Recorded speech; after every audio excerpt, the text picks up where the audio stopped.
The man across the street was smiling at her. Not a polite smile. Not a mistaken identity smile. A patient, knowing smile, the kind that said, "I have all the time in the world, and you have none left." Evelyn Vale's coffee slipped from her fingers and exploded across the Chicago sidewalk. Rain washed it into the gutter, brown and bitter, the same color as the bruise she didn't remember getting on her wrist that morning. 3 weeks of being followed. 3 weeks of phone calls that breathed and never spoke. And now he was smiling. If you're watching this story, please tap that like button and drop the name of the city you're watching from in the comments. I want to see how far Evelyn's story travels tonight. Stay with me until the very end, because what happens next will change everything. The rain didn't let up. It just kept coming, the way bad things had been coming at Evelyn for 23 days straight, each one a little worse than the last, each one a little harder to write off as coincidence. She stood frozen on the corner of Wacker and Clark, with cold coffee bleeding down her stockings, and a man she did not know watching her from across 4 lanes of traffic like he was watching a movie he'd already seen. He was tall. That was the first thing. Tall and lean in a black coat that didn't belong to a man who took the bus. And his hands were in his pockets, the way hands stayed in pockets when they were holding something they didn't want anyone to see. His hair was wet and slicked back, and his face was a face. That was the worst part. It wasn't a memorable face. It wasn't scarred or ugly or distinct in any way that would help her later when she tried to describe him to another bored cop who would write Caucasian male, average build on a form, and file it in a drawer with all the others. He smiled wider, and then he lifted one hand out of his pocket, slow, and tapped his wrist where a watch would be. Tick, tick, tick. Evelyn's lungs forgot what they were for. She turned and walked, fast, then faster. Then she was almost running in heels that were never meant for running, her tote bag banging against her hip, her breath catching in her throat in these ugly little gasps that she could not control. People moved out of her way. Someone said, "Hey, watch it," and she didn't even register it as a sentence, just sound. Just the wet slap of her shoes on concrete and the buzz in her ears that had become her constant companion these last 3 weeks. This low electric hum of fear that never quite went away, even when she slept, even when she drank, even when she sat in the police station for 2 hours waiting to file her 4th report. She made it back to the lobby of Blackwood and Row before her legs gave out. The marble floor caught her shoulder. A security guard named Hector, who knew her because she'd brought him coffee twice a week for 4 years, came around the desk with his radio half raised, and she shook her head at him, fast, before he could call anyone. "I'm okay," she said. "You're soaking wet." "I'm okay. Ms. Vale." "Hector, please."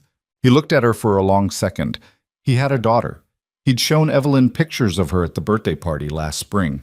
The daughter was 11, and her name was Marisol, and she wanted to be a vet. Hector saw something in Evelyn's face that he probably saw in his daughter's sometimes, and he just nodded, slow, and stepped back. "Elevators are open." She didn't say thank you. She wasn't capable. In the elevator, she stared at her own reflection in the brass and did not recognize the woman in the glass. Hair plastered flat against her skull. Mascara smudged into bruises under her eyes. A face that used to belong to a 31-year-old paralegal with a corner cubicle and a 401k and ambitions, and now belonged to something hunted. Something with a deadline she did not know about. Tick, tick, tick. The 42nd floor smelled like espresso and lemon polish and money. Evelyn walked past the reception desk with her head down. Carla didn't look up. Carla never looked up. Carla had been a different person 3 weeks ago, friendly, gossipy, full of stories about her son in college, and now Carla was suddenly very busy at her keyboard whenever Evelyn passed. The whole office had become that, a series of suddenly very busy people, eyes that slid off her like she was wet glass. She made it to her desk and dropped her bag and put her hands flat on the cool surface and breathed. In, out, in, out. Her wrist was throbbing. She turned it over and looked at the bruise again, the long greenish smudge that ran along the inside of her forearm in the shape of fingers. She did not remember getting it. She had woken up with it on Tuesday and stared at it for a long time in the bathroom mirror. And then she had been late to work because she could not stop staring. And then her supervisor had taken her into a glass office and explained to her, with the careful pity of someone explaining gravity to a child, that her performance issues were becoming a liability. Evelyn's computer chimed. She sat down. Her wet skirt stuck to the chair. She tapped her badge against the reader and the screen woke up, And there was a new email at the top of her inbox, sent 11 minutes ago. No subject line, sender address, a string of numbers, and a domain she did not recognize. She did not want to open it. She opened it. There was no message, just an attached photograph. The photograph was of her standing in front of her bathroom mirror, brushing her teeth. The angle was low, taken from somewhere near the floor. She was wearing the gray t-shirt she slept in. Her hair was wet from the shower. The photograph had been taken this morning. Evelyn made a sound in her throat that she did not know she could make. Small and high, an animal. She slammed the laptop shut so hard the screen cracked at the corner, and then she sat there with her hand pressed flat over the closed lid, like she could keep the image inside if she just pressed hard enough. Someone had been in her apartment. Someone had been in her bathroom. Someone had stood between her and the door while she'd been naked in the shower, and she had not heard a thing because the water had been running, and the fan had been on, and the music had been playing, and she was alone. She was always alone. She had been alone her entire life, and she had never minded it before this exact moment when she understood that alone was a luxury you only had when nobody else was watching. "Vale," the voice cut through the static in her head. She looked up. Garrett Rowe was standing at the edge of her cubicle. He was 56, and he wore $3,000 suits over a body that had been an athlete's body 20 years ago and had become something softer and meaner. He was the Rowe in Blackwood and Rowe. He had hired her 4 years ago after a 40-minute interview during which he had not smiled once. And he had told her, on her first day, that he expected loyalty above all things and that loyalty meant making him look good no matter the personal cost. He was holding a manila folder. "My office," he said. "Now." He didn't wait. He turned and walked, and she got up, and her legs were unsteady, but they worked, and she followed him down the long hallway past all the suddenly very busy people who would not look at her, past the conference rooms with their etched glass and their views of the river, past the framed photographs of partners shaking hands with senators, until they reached the corner office at the end of the floor with Garrett Rowe's name on the door in brushed steel. He closed the door behind her. The blinds were already shut. "Sit." She sat. He didn't. He walked around behind his enormous mahogany desk, and he stood there for a long moment with his back to her, looking out the window at the rain, and then he turned and dropped the manila folder on the desk between them with a wet slap. "Open it." She opened it. There was a printout. The Hargrove deposition. The one she'd spent 2 weekends on. The one she had personally proofed and emailed to the lead attorney at 5:43 on Sunday evening. The one that had gone out to federal counsel on Monday morning. There was a date stamp on the printout. The date stamp said the document had been altered at 2:17 on Sunday night. From her workstation, with her login. This was sent to opposing counsel, Garrett said. His voice was quiet, and that was the part she should have been afraid of. Garrett Rowe did not raise his voice when he was angry. He raised it when he wanted to perform. When he was actually angry, he went very quiet and very still, and his eyes got this flat, dead quality, like a shark's, like nothing was inside them at all. 3 exhibits had been removed. 2 had been replaced with documents that contradict our client's sworn testimony. This case is dead in the water. Hargrove Industries is dead in the water. 8 years of work, $42 million in billables, dead. I didn't... From your workstation, Vale. Garrett, I swear to God, I don't. He held up one hand. She stopped talking. He sat down. He folded his hands on the desk in front of him, neatly, one over the other, like a child praying. I want to believe you, he said.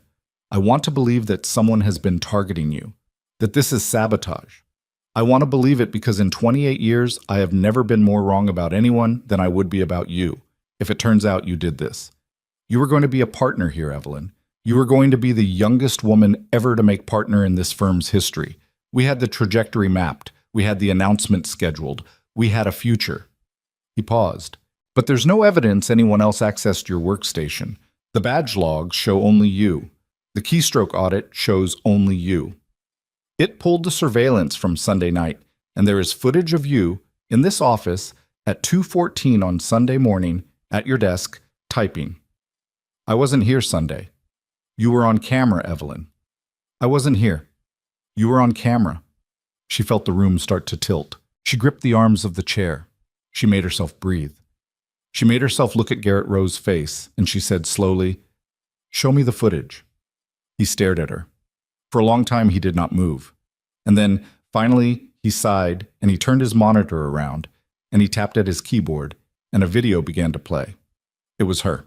It was her, on camera, at her desk, at 2:14 on Sunday morning, wearing the gray cashmere sweater her foster mother had given her the Christmas before she died. Hair tied back. Typing.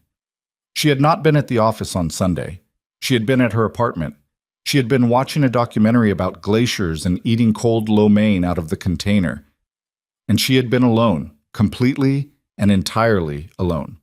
And there was no one in the world who could prove it. "That's not me," she whispered. "It's you."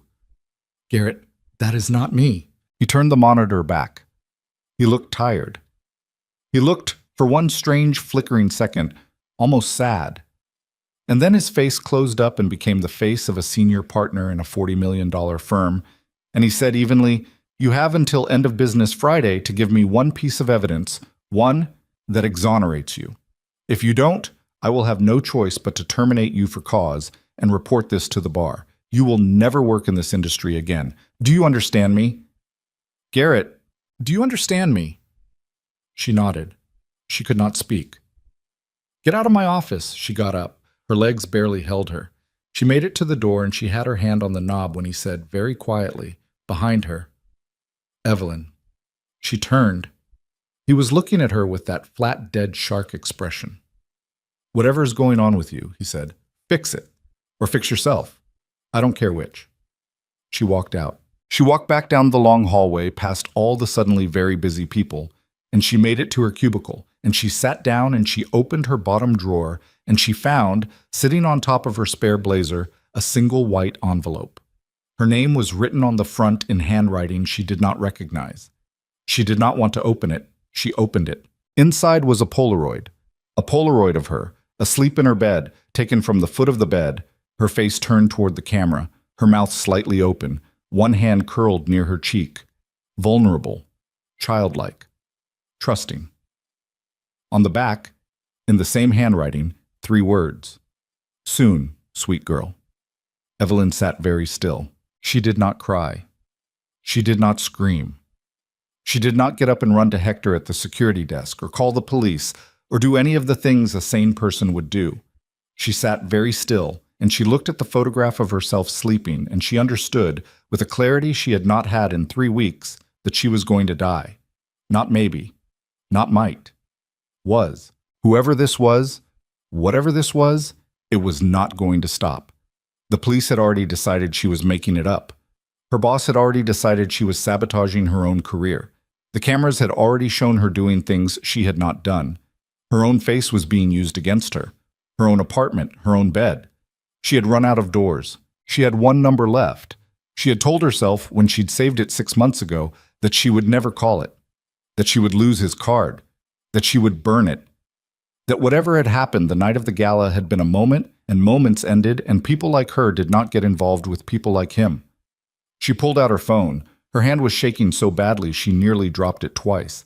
She opened her contacts. She scrolled to the M's.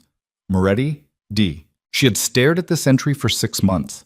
She had almost deleted it 40 times. She had never once tapped it. She tapped it.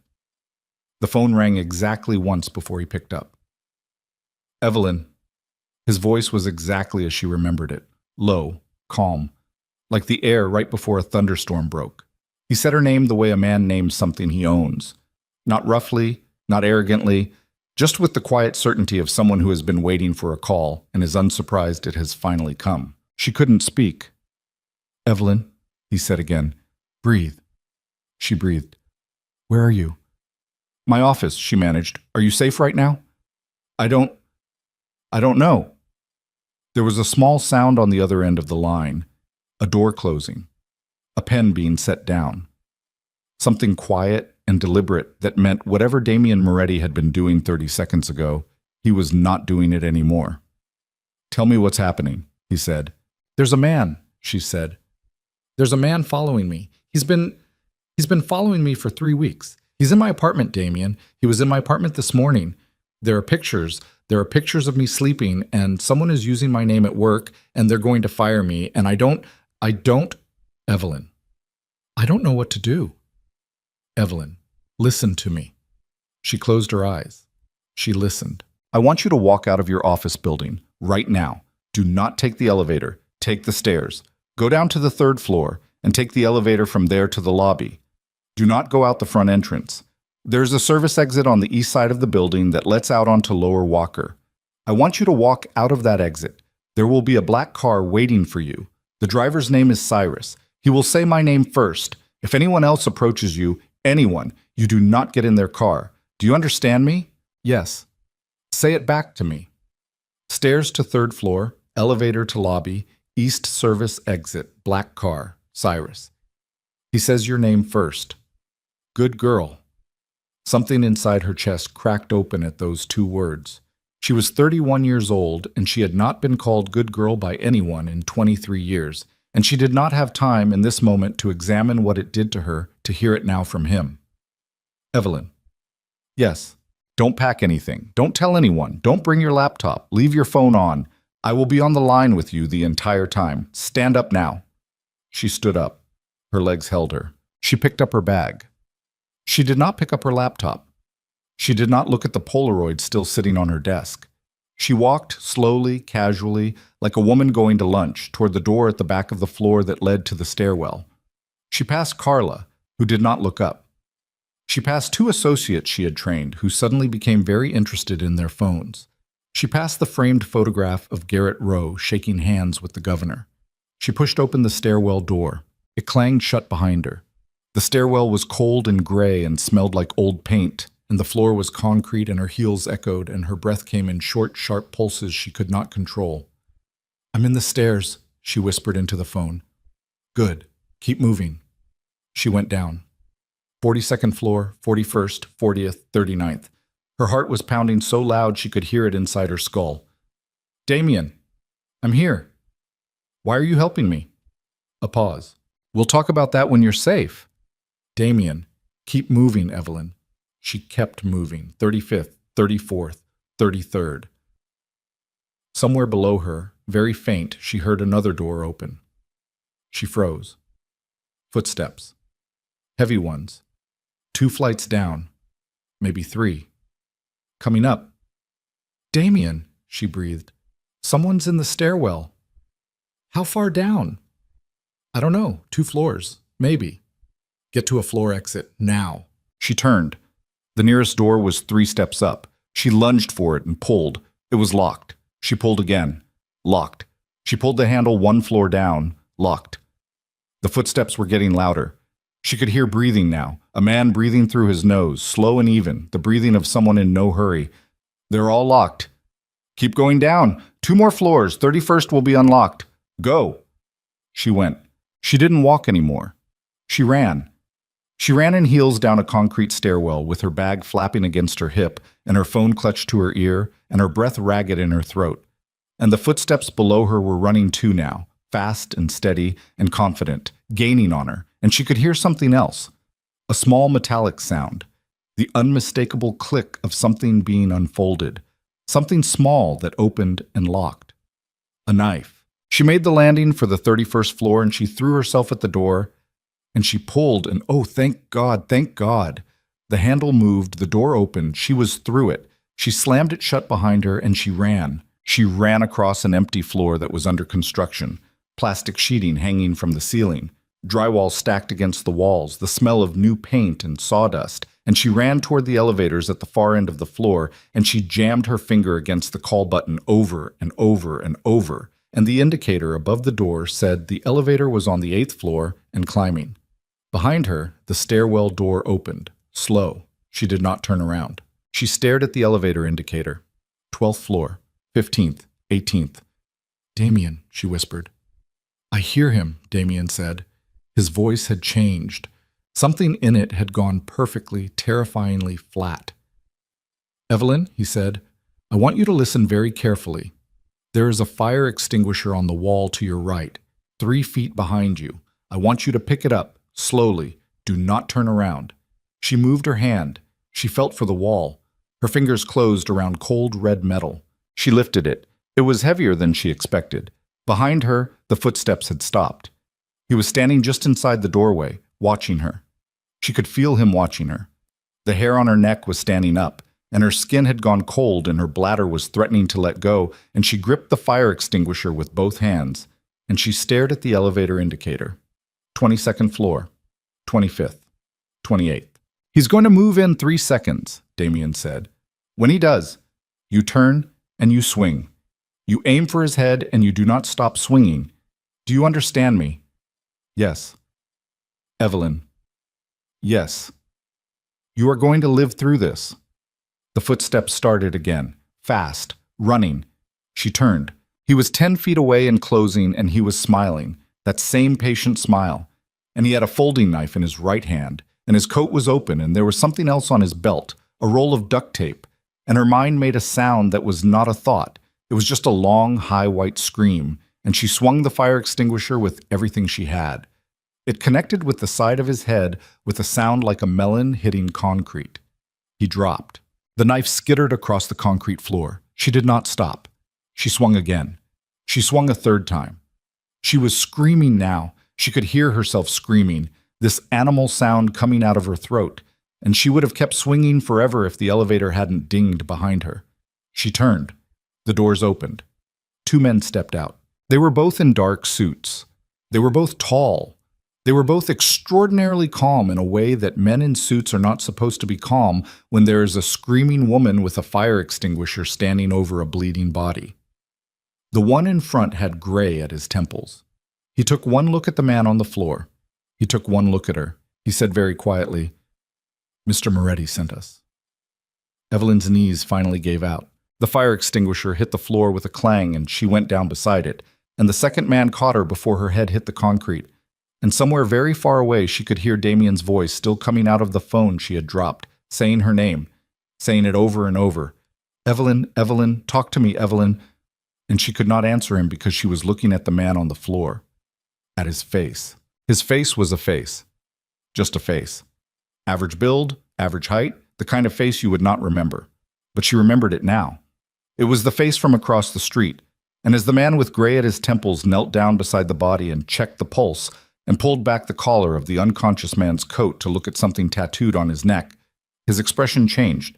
Just for a second, just barely. But Evelyn saw it.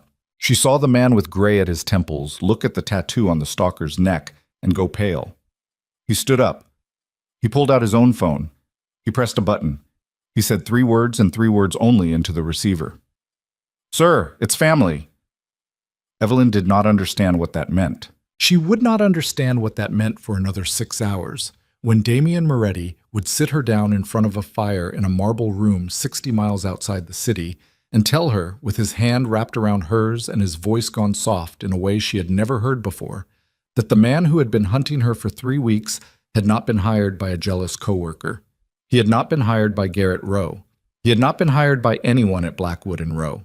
He had been hired by Damien's own cousin, and he had been hunting Evelyn for a reason that had nothing to do with her job, her promotion, or her life. He had been hunting her because of the night of the gala, because of the wine on the suit, because of the way Damien Moretti had looked at her across a crowded ballroom 6 months ago, and someone in that room had seen that look and understood exactly what it meant. But she did not know any of this yet. She only knew, in this moment, on the concrete floor of the 31st floor of a building she would never set foot in again, with 2 strangers in suits standing over her and a third man bleeding from his ear at her feet, that her phone was still in her hand and Damien was still on the line, and she lifted it to her ear with fingers that did not feel like hers, and she said the only thing she could think of to say. "He's down!" There was a long silence on the other end. Then Damien Moretti said very softly, "Good girl. Now come home to me." And somewhere in the dark, far away, a phone rang in a different room and a different man picked up, and the conversation that began on that line was the one that would, in the end, get them all killed. The black car smelled like leather and gun oil. Evelyn sat in the back with her knees pressed together and her hands flat on her thighs because if she let them go anywhere else, they would shake. And if they shook, she would have to admit that she was still shaking, and she could not admit that yet. Not in front of these men. Not in front of the silver-haired one in the passenger seat who kept watching her in the side mirror with eyes that did not blink as often as eyes were supposed to. "His name is Cyrus," Damien had said. She remembered. She remembered everything Damien had said with a clarity that did not feel like memory. It felt like carving, like every word had been cut into the inside of her skull with a small, sharp tool. The car moved through traffic the way water moves through a drain, smooth, inevitable. Cyrus did not signal lane changes. He did not stop fully at the stop signs on the side streets. The other cars seemed to know to get out of his way before he asked, the same way Evelyn had once seen a stray dog clear a sidewalk in her old neighborhood without ever lifting its head. She looked at her hands. There was blood on the cuff of her sweater. Not much. A spray. A scatter of dark red dots across the gray cashmere like someone had flicked a wet paintbrush at her. She did not remember the blood landing on her. She did not remember anything between the second swing and the elevator opening. There was a gap there, a hole in the recording, and she did not want to look into the hole because she had a feeling about what was inside it. She had hit a man in the head with a fire extinguisher. She had hit him 3 times. She might have killed him. The thought did not arrive with horror. It arrived with a quiet, alarming flatness. She felt about it the way you feel about a stranger's news on the TV. Oh, she thought, I might have killed a man. And then she thought, I hope I did. And then she thought, what is wrong with me? Ms. Vale, she looked up. Cyrus had turned slightly in his seat. He was older than she had registered in the hallway. 60, maybe. There were lines around his mouth that looked like they had been put there by laughing a long time ago, before whatever job he did now had taken the laughing out of him. There's a blanket on the seat next to you, he said. You're going into shock. Put it on. She had not noticed the blanket. It was folded, dark wool, expensive. She unfolded it with hands that did not quite belong to her, and she draped it over her shoulders, and the warmth of it hit her chest like a slap, and her teeth started chattering all at once, hard, like she had been pulled out of a frozen lake. There's water in the door pocket. She reached for the water. She drank. Half of it went down her sweater. You're doing fine, Cyrus said. I'm not. You're alive. That's fine. She laughed. It came out as a single dry sound that scraped her throat going up. Where are we going? The house. What house? His house. Where is it? Cyrus's eyes met hers in the mirror, patient, not unkind, but there was a wall behind them that she recognized because she had been building one just like it for 31 years, and she knew the materials. Ma'am, he said, for the next little while, you don't ask where things are. You let us take you to them. Are we clear? She was not clear. She was the opposite of clear. She was a woman wrapped in a stranger's blanket in the back of a stranger's car going to a stranger's house at the order of a man she had spoken to in person exactly once in her life. But she nodded, because there was nothing else to do, and Cyrus's eyes went back to the road. The car turned onto the interstate. The city fell away. Evelyn watched the skyline shrink in the rear window. The rain had stopped sometime in the last hour, and she had not noticed. The buildings looked clean and silver in the gray light, and somewhere inside one of those buildings her cubicle was still sitting under the fluorescent lights, with the Polaroid of her sleeping body on the desk.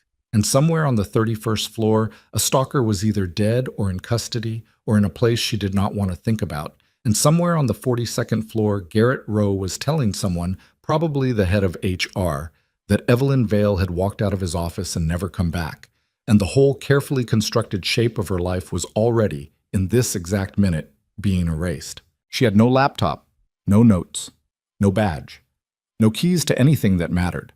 She thought, I should be panicking. She was not panicking. She was tired. That was the strange thing.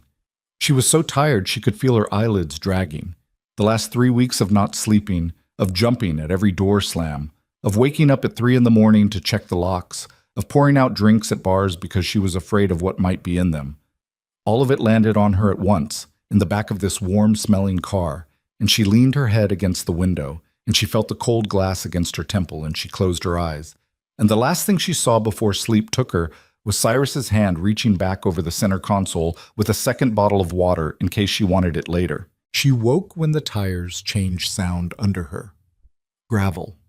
The crunch of it. Wheels rolling slow. She opened her eyes, and the light was different.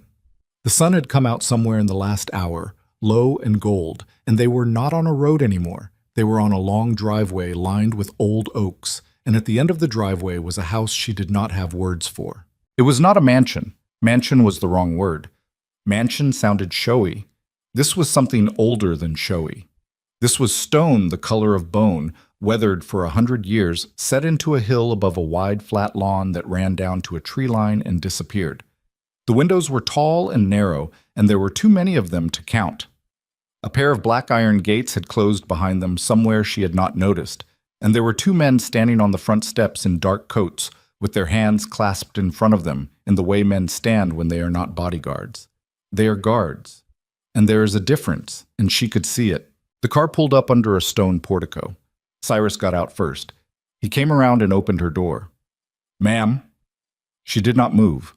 She sat on the leather with the blanket around her shoulders, and she looked at the front door of the house, and she thought, very clearly, if you walk through that door, you do not walk back out the same person. She knew this. She knew it the way she had known at 12 in the foster house with the man who had locked the bedroom from the outside, that she was going to have to climb out the window even though she had never climbed anything in her life.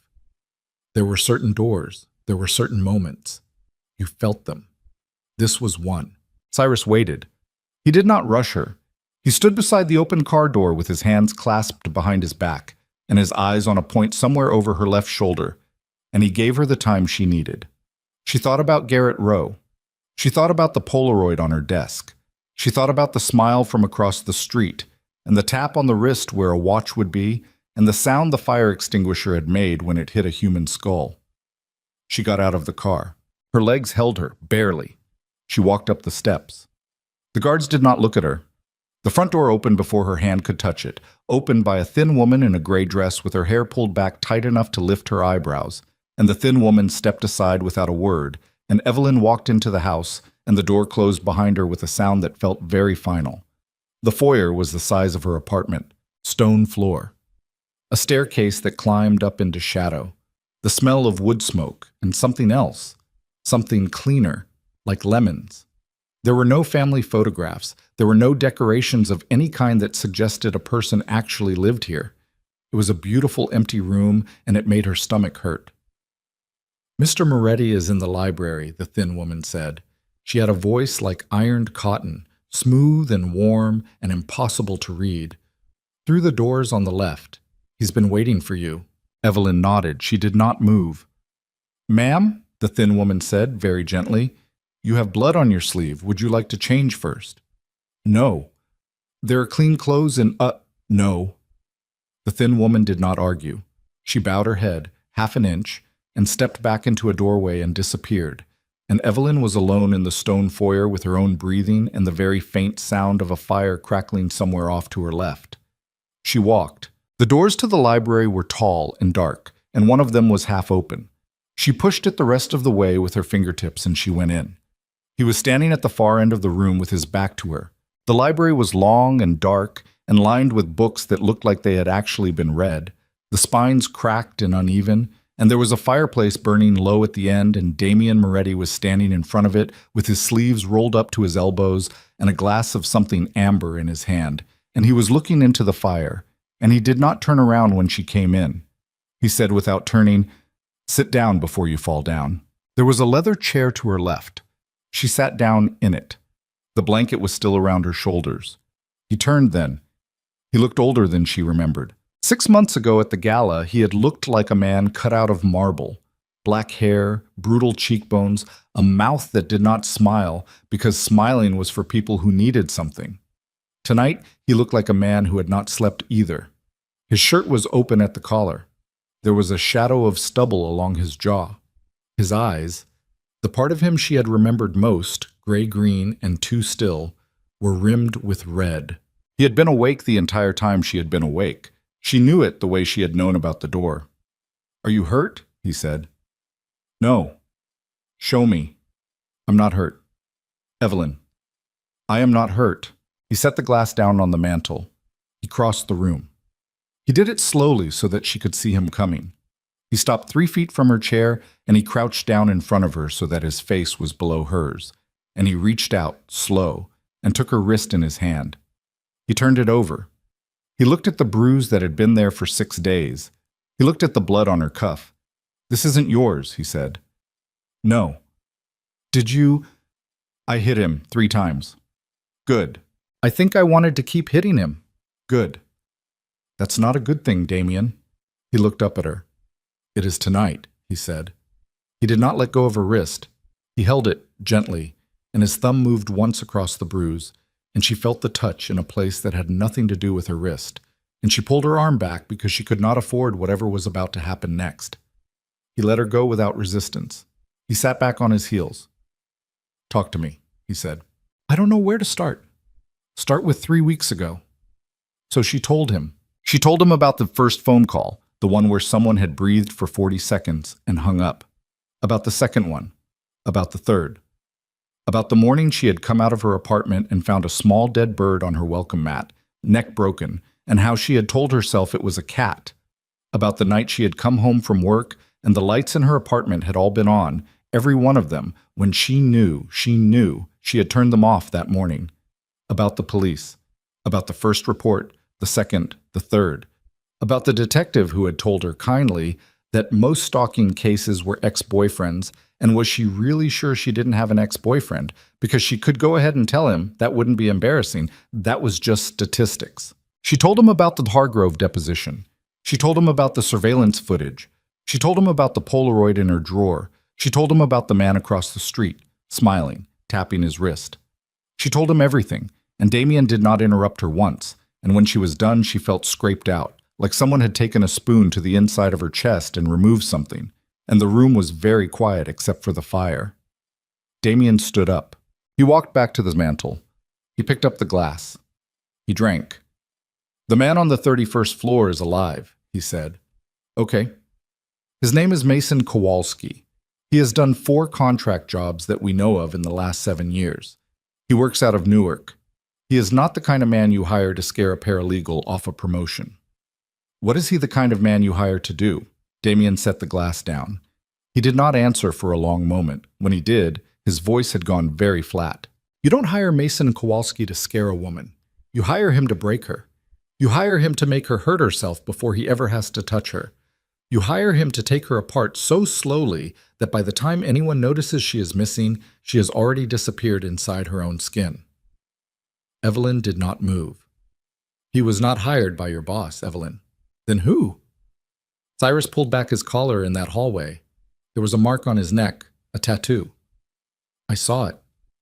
You don't know what it means. Tell me. He looked at her. It means he belongs to a family, not a metaphor family. A family. The kind of family that does not lend men to outsiders. The kind that owns them.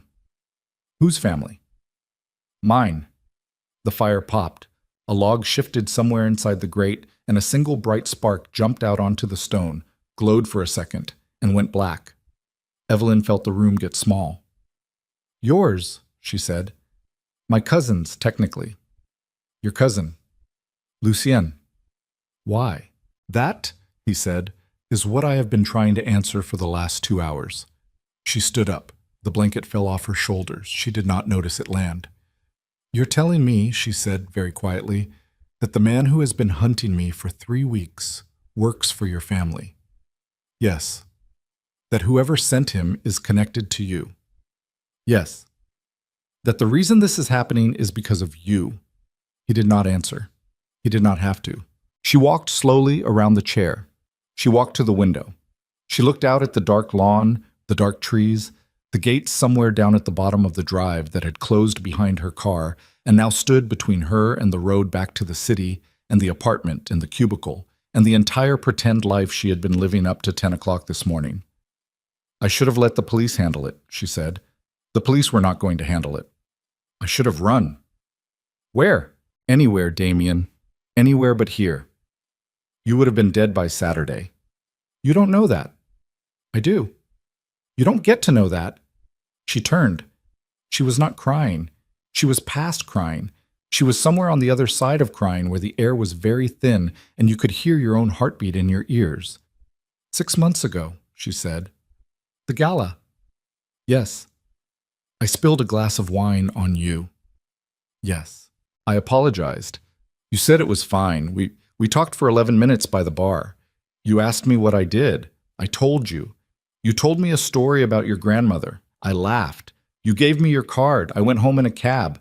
I never called. That's what happened. That's all that happened, Damien. I know. Then why? He set the glass down a second time.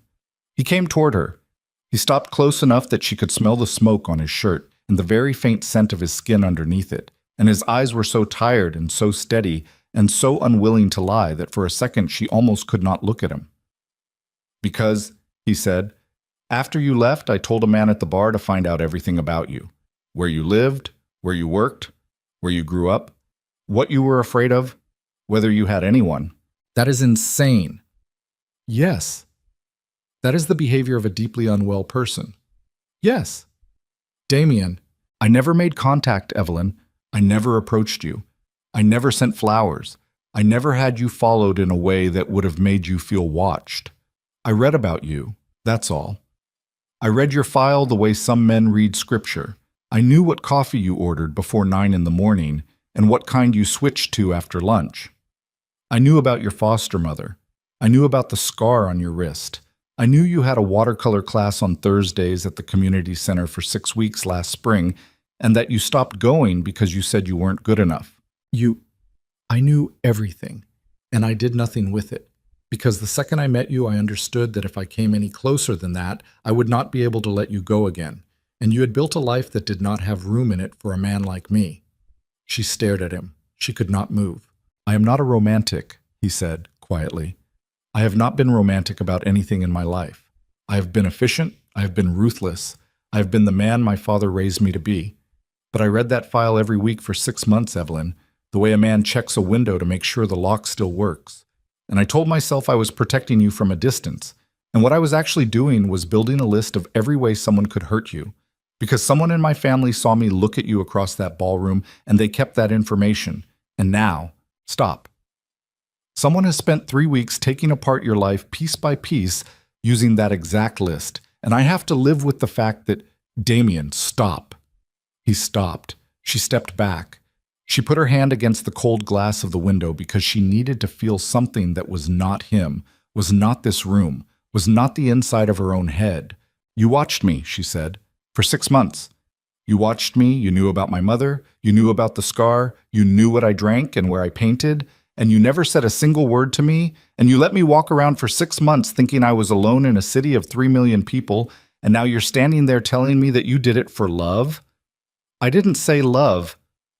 You implied love. Don't imply love at me, Damien Moretti. You don't get to do that. You don't get to drop that on me in the same hour you tell me your family is the one trying to kill me. You're right. I know I'm right. You're right, and I'm sorry. She laughed. It was an awful sound. You're sorry. Yes.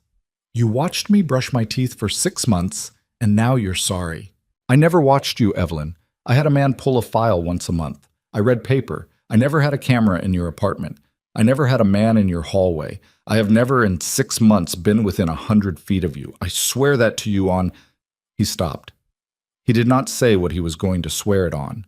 He swallowed. His jaw moved. I swear it to you on the only thing I have left that's worth anything, he said, which is sitting in this room with me and looking at me like I'm the worst thing that ever happened to her. Maybe you are. Maybe. She held his eyes. He held hers. The fire crackled. Somewhere outside, very far away, a dog barked once and stopped. I want to leave, she said. You can't. That's not your call. It's not a call, Evelyn. It's a fact. There are men outside the gates. I don't know whose.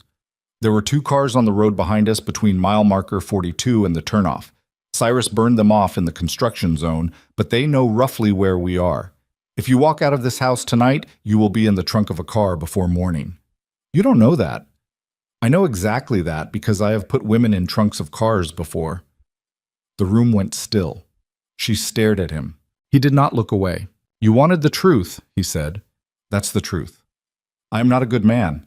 I have not been a good man for a long time. I have done things you do not have words for yet.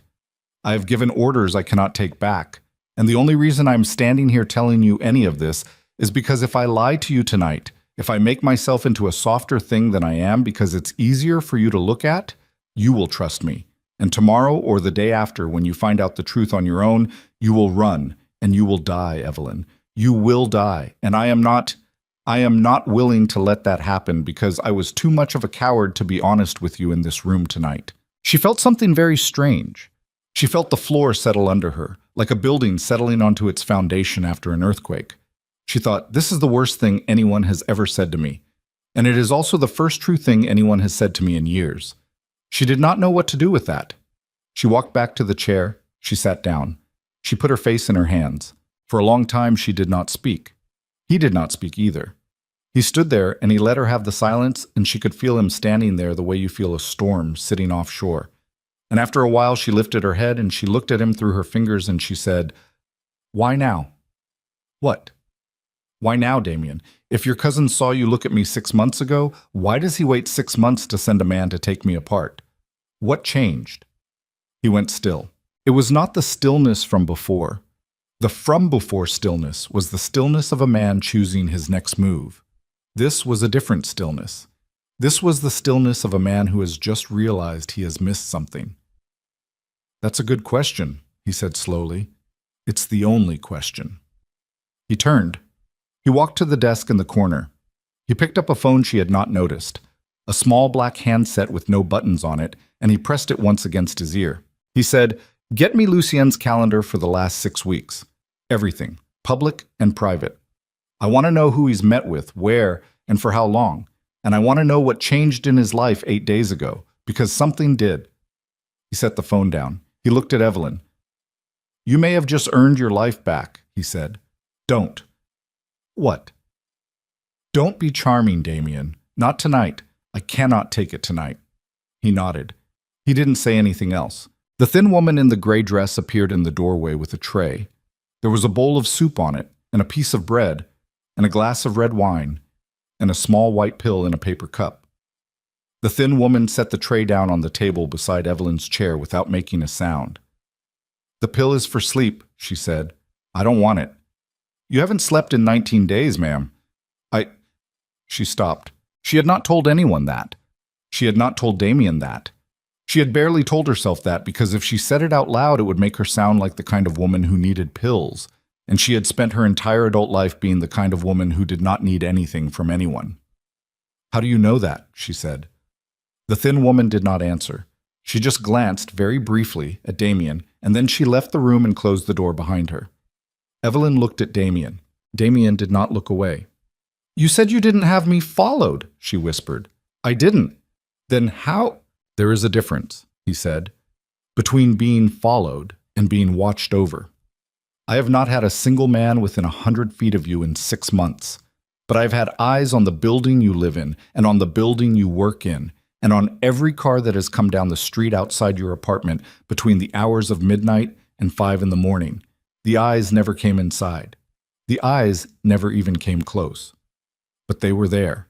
And tonight, when I asked Cyrus how many nights you have slept in the last 3 weeks, he told me, because he knew." The room tilted. Evelyn put her hand on the arm of the chair to keep herself in it. "You said you were a coward 6 months ago," she said. "I was." "And what are you now?" He looked at her. For the first time all night, his face did something that wasn't tired and wasn't ruthless and wasn't careful. It cracked. Just a little. Just at one corner of his mouth. Just enough for her to see what was underneath it, which was a man who was about to lose something he had not even let himself name yet, and who knew it, and who was choosing, in this exact moment, to lose it honestly instead of keeping it through a lie. "Tonight," he said, "I am whatever you need me to be." She closed her eyes. She thought, no. This is not how this happens. This is not how women in stories like this get out. This is how they get in. She opened her eyes. She picked up the small white pill. She put it on her tongue. She drank the wine. Across the room, the fire popped, and the thin spark jumped out a second time, and this time, before it could die, the small black phone on the desk rang. Damien picked it up. He listened. His face changed in a way Evelyn had never seen a face change before. It did not get angry. It did not get afraid. It got empty. In a slow, careful way, like someone draining water out of a glass 1 drop at a time, so that nothing spilled. He set the phone down. He stood very still for a long moment. Then he walked across the room and crouched in front of Evelyn's chair again, and he took her hand in both of his, and his hands were warm and dry and steady, and he looked her in the eye. "Evelyn, What? That call was from a friend of mine in the Cook County Coroner's office. Okay. Mason Kowalski died 40 minutes ago. She did not move. She could not feel her face. From the fire extinguisher, she whispered. No. She stared at him. From a fentanyl injection, Damien said, administered by a man in scrubs who walked into the holding cell where they were keeping him for transport. The man in scrubs is not on any hospital roster. The man in scrubs walked out the south entrance and got into a black SUV with no plates. There is no footage of the man in scrubs because the camera in that hallway was disabled 20 minutes before he arrived. Mason Kowalski was killed, Evelyn, by the same people who sent him after you, the moment they realized he had failed. Why? Because dead men don't take plea deals. Dead men don't name the cousin who hired them. She felt the small white pills starting to work somewhere at the edges of her brain. The room was getting softer. The fire was getting farther away. Damien's hands around hers were the only solid thing in the world. There is something else, he said quietly. What? The man in scrubs who walked into that holding cell. Yes. I know him. She tried to focus. She tried to keep her eyes open. How? She whispered. Damien's jaw moved. He used to work for me. The fire popped a third time, and somewhere very far away, on the other side of the long lawn and the iron gates and the dark trees, the first headlights of the night turned off the main road and began slow and patient to climb the driveway toward the house. The headlights climbed the driveway slow. Cyrus had a phone against his ear before they reached the second curve. Evelyn could hear him in the hall, voice low, voice flat, voice making the kind of arrangements that did not get made in front of women in expensive houses. The small white pills sat on her tongue like a coin she could not swallow. She fished it out with 2 fingers and set it on the saucer beside the wine, and Damien did not stop her. He saw her do it. He nodded once. How many cars? He said into the dark of the doorway. 1, Cyrus answered from somewhere out of sight. 1 car, 1 driver, windows down, both hands on the wheel where the cameras can see them. Alone. Alone, sir. Plates. Plates are clean. Rental. Picked up at O'Hare 940 this morning under the name Margaret Hollis. Margaret Hollis died in 2014. Damien did not move. Evelyn watched his face. She was learning his face the way you learn a road in the dark, by the bumps and the turns.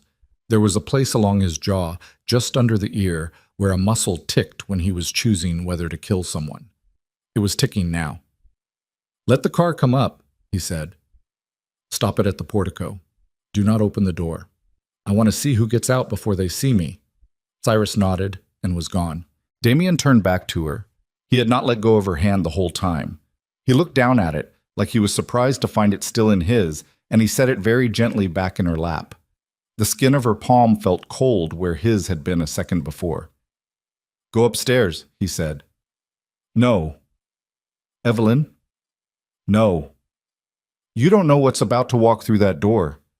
That's exactly why I'm not going upstairs. She had not planned the sentence. It came out of her like a cough.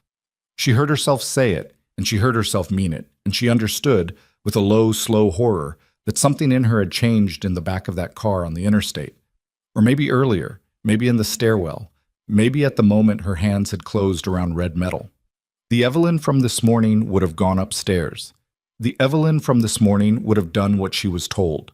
This new person, the one wearing her body, the one with another woman's blood on her cuff, was not going upstairs for anyone. Damien looked at her for a long moment. Then he nodded, just once. Stand behind the desk, he said. Don't speak. Don't move unless I move first.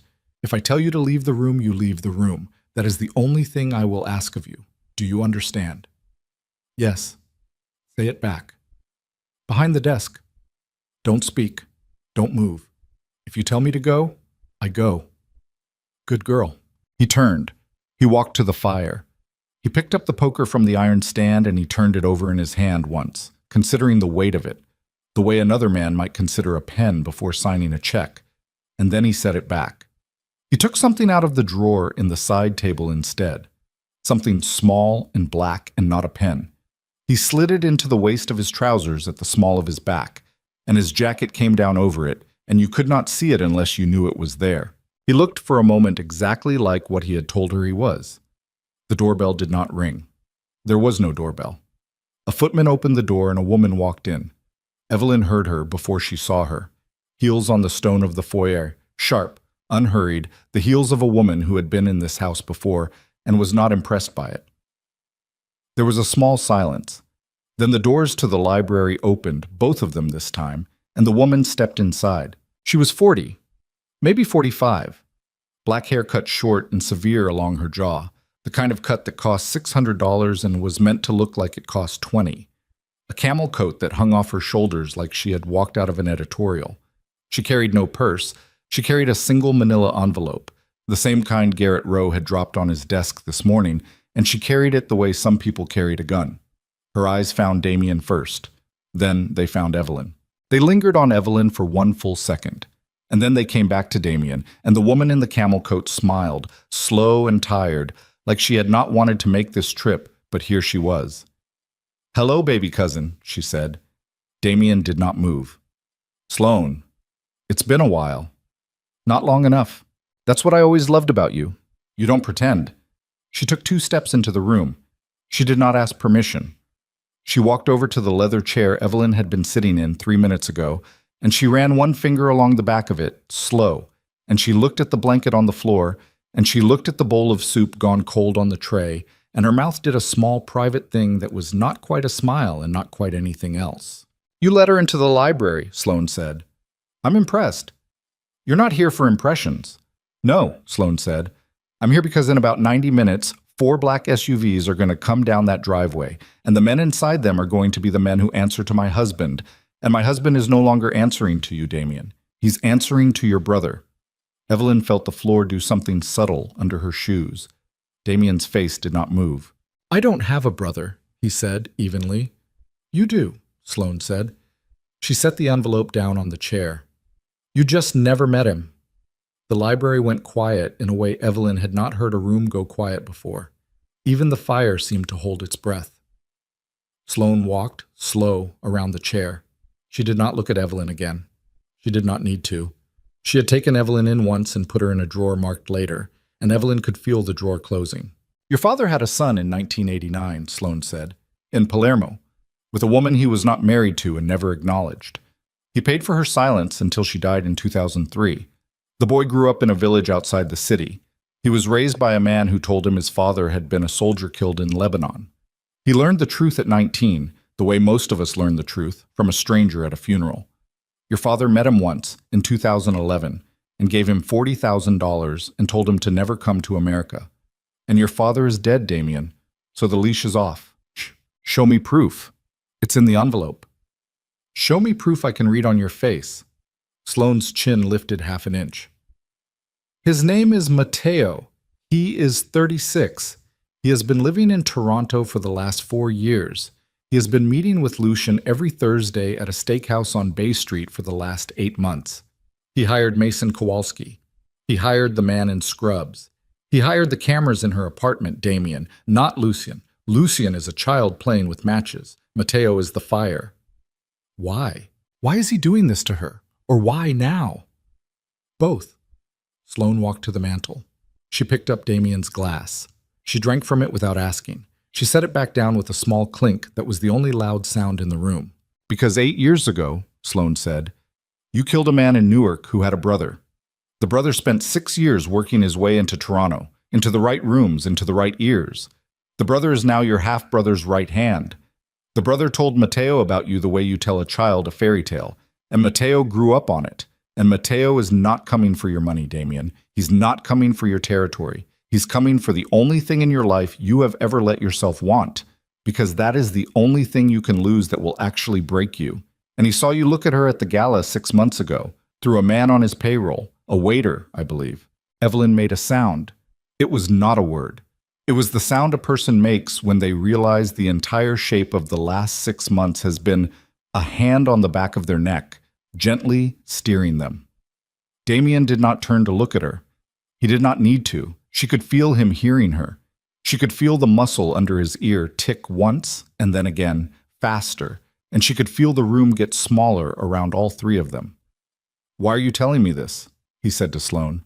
Because in 90 minutes, Sloane said, I'm going to be a widow, whether your half-brother's people come up that driveway or not. My husband signed his death certificate the day he stopped answering your phone calls and started answering Mateo's. He just doesn't know it yet. And I am not interested in being a widow without a future. So I am here, Damien, to make a trade. What trade? The envelope, Sloane said, has every name, every account, every meeting, every photograph, 8 months of work. I built it myself alone because I do not trust the men in my own house any more than you do. I will give you the envelope. You will use what's in it. You will move tonight, before sunrise, and you will dismantle Mateo before he finishes dismantling you. And in return, she paused. She looked at Evelyn for the first time since she had walked in. In return, she said, I want the girl. The library stopped. Damien did not speak. Evelyn could not. Excuse me, Damien said very softly. You heard me. Say it again. I want the girl, Damien. I want her gone. I want her on a plane tonight to a city I name with a passport I provide and a life I have already built for her. And I want her gone from your life forever. Because the moment she stays, the moment Mateo confirms what he already suspects, which is that this woman is the soft place in you, every man on the East Coast with a grudge against your father will come for her. And I am not interested in watching this family die over a paralegal. No, Damien said. It was the quietest word Evelyn had ever heard. It is not a no, Damien. It is a no. You don't get a no, not tonight. I will burn the envelope in front of you. Then she dies tonight, and you die by Sunday, and I have wasted my last move. Sloane, listen to me. Sloane took one step forward. Her voice did not rise. It dropped. I have not slept in 4 days. I have eaten 3 meals in a week. I have done this for you, you stupid boy. I have done this because I held you when you were 6 and your mother had locked herself in the bathroom for the 3rd night in a row. And I have done this because I am the only person left in this family who remembers what you were before your father got to you. I am giving you a way out. This is the way out. You do not get a softer one. Damien did not look at her. He looked at Evelyn. He had not looked at Evelyn the whole time Sloane had been talking. And now he did, and his face was a country Evelyn had never been to and did not know how to read. His eyes were not begging, his eyes were not asking, his eyes were doing something worse, which was waiting. Waiting to see what she was, waiting to see what she would choose. Waiting to see, in this exact moment, whether the woman he had read about for 6 months was the woman she actually was. She felt the desk against the back of her thighs. She felt the cold air from the window at her shoulder. She felt every part of her old life, the cubicle, the promotion, the watercolor class at the community center, the small dead bird on her welcome mat, the Polaroid in the drawer, slide off her like a coat. She stepped forward. She came around the desk. She walked to where Sloane was standing, and she stopped 2 feet from her, and Sloane's eyebrows did not move, but her eyes did, a flicker, just for 1 second, of a woman recalculating. Margaret Hollis, Evelyn said. Sloane went very still. That's the name on your rental, Evelyn said. Margaret Hollis died in 2014. You used to use that name when you'd come visit a woman who lived on West 81st Street in the early 2000s. There's a Margaret Hollis on the lease at that address from 2001 to 2009. The woman who actually lived there was named Teresa. Teresa kept a diary. The diary is in evidence in a federal case Blackwood and Rowe handled in 2019. I read it. I read all of it. I read it because I was 26 years old and I wanted to be a paralegal who didn't miss anything. Sloane's mouth moved very slightly. I know who Teresa was to your husband, Evelyn said. I know what was in the boxes she kept under her bed. I know what's on page 41 of her diary because I am the person who flagged it for the senior partner, and the senior partner is the reason it never made it into discovery. And the reason it never made it into discovery is sitting in a safe in this house right now, and I am willing to bet you anything in the world that you don't know it exists. Sloane did not move. She did not breathe. You came here to trade an envelope for me, Evelyn said. I am telling you, Sloane, that I am the wrong person to trade for, because the diary your husband thinks is in evidence is not in evidence. It is upstairs. And if Damien gives you to me instead of the other way around, I can promise you that by sunrise your husband will be the one in the trunk of a car, and you will be the one with the future. The room held. Sloane stared at her. Damien stared at her. Evelyn did not look at Damien. She did not dare. She kept her eyes on Sloane, and she kept her face still and her hands at her sides. And somewhere very far away, behind her sternum, the last small piece of the woman she had been at 9 o'clock this morning quietly died. Sloane spoke first. "You're lying," she said. "Maybe. You don't know about the diary. Page 41, second paragraph, third sentence. It starts with the words, 'He came back from Newark with a different watch on.'" Sloane's face did something Evelyn had never seen a face do. It did nothing. It did absolutely nothing, which was how Evelyn knew she had hit. Damien was looking at her now. She could feel it on the side of her face the way you feel the sun. She did not turn. "Damien," Sloane said. Her voice was different now, smaller, tighter. "Damien, what is this?" "I don't know, Sloane." "Is that true? About the diary?" "I don't know yet." "You don't know?" "I have a safe in this house with 11 things in it that I have not personally inventoried in the last 4 years. If she says it's in there, I believe her enough to check, which is more than you came in here with." Sloane's jaw shifted. She looked at Evelyn for a long time. She picked up the envelope off the chair. She held it in her hand for a moment, weighing it, weighing herself, weighing every move she had made in the last 8 months, and Evelyn watched the woman in the camel coat understand that she had walked into a room expecting one negotiation and was now standing in another, and the new one had different rules. "You're not a paralegal," Sloane said quietly. "I am exactly a paralegal." "No, sweetheart. Paralegals don't bluff like that." "I'm not bluffing. That's the part I'm afraid of." Sloane set the envelope back down on the chair. She stepped back from it. "It's yours," she said to Damien. "Take it. Use it. I'm leaving this house in the next 4 minutes, and I am not coming back. And if your half-brother's men come up that driveway anyway, I had nothing to do with it, and you and I never had this conversation. And the girl I just met was never in this room. Are we understood?" "We are." "And the diary?" Damien did not answer. Sloane looked at him. Then she looked at Evelyn one more time. "If she's telling the truth," she said, "you have a problem you don't know about yet. If she's lying, you have a bigger one. Either way, baby cousin, you should have left her in the city." She turned. She walked out. Her heels clicked across the stone of the foyer, and the front door opened and closed, and a car door opened and closed, and the engine started, and the tires rolled back down the gravel, and she was gone. The library was silent for the length of a long breath. Then Damien turned, slow, and he looked at Evelyn, and Evelyn finally let herself look back. "Was any of that true?" he said. "No. None of it. None of it. You made up a page number." "I made up a page number." "You made up a diary." "I made up the part about it being in your safe. The diary is real. It was in evidence in 2019. I did read it. I did flag a page. It was page 63, not 41.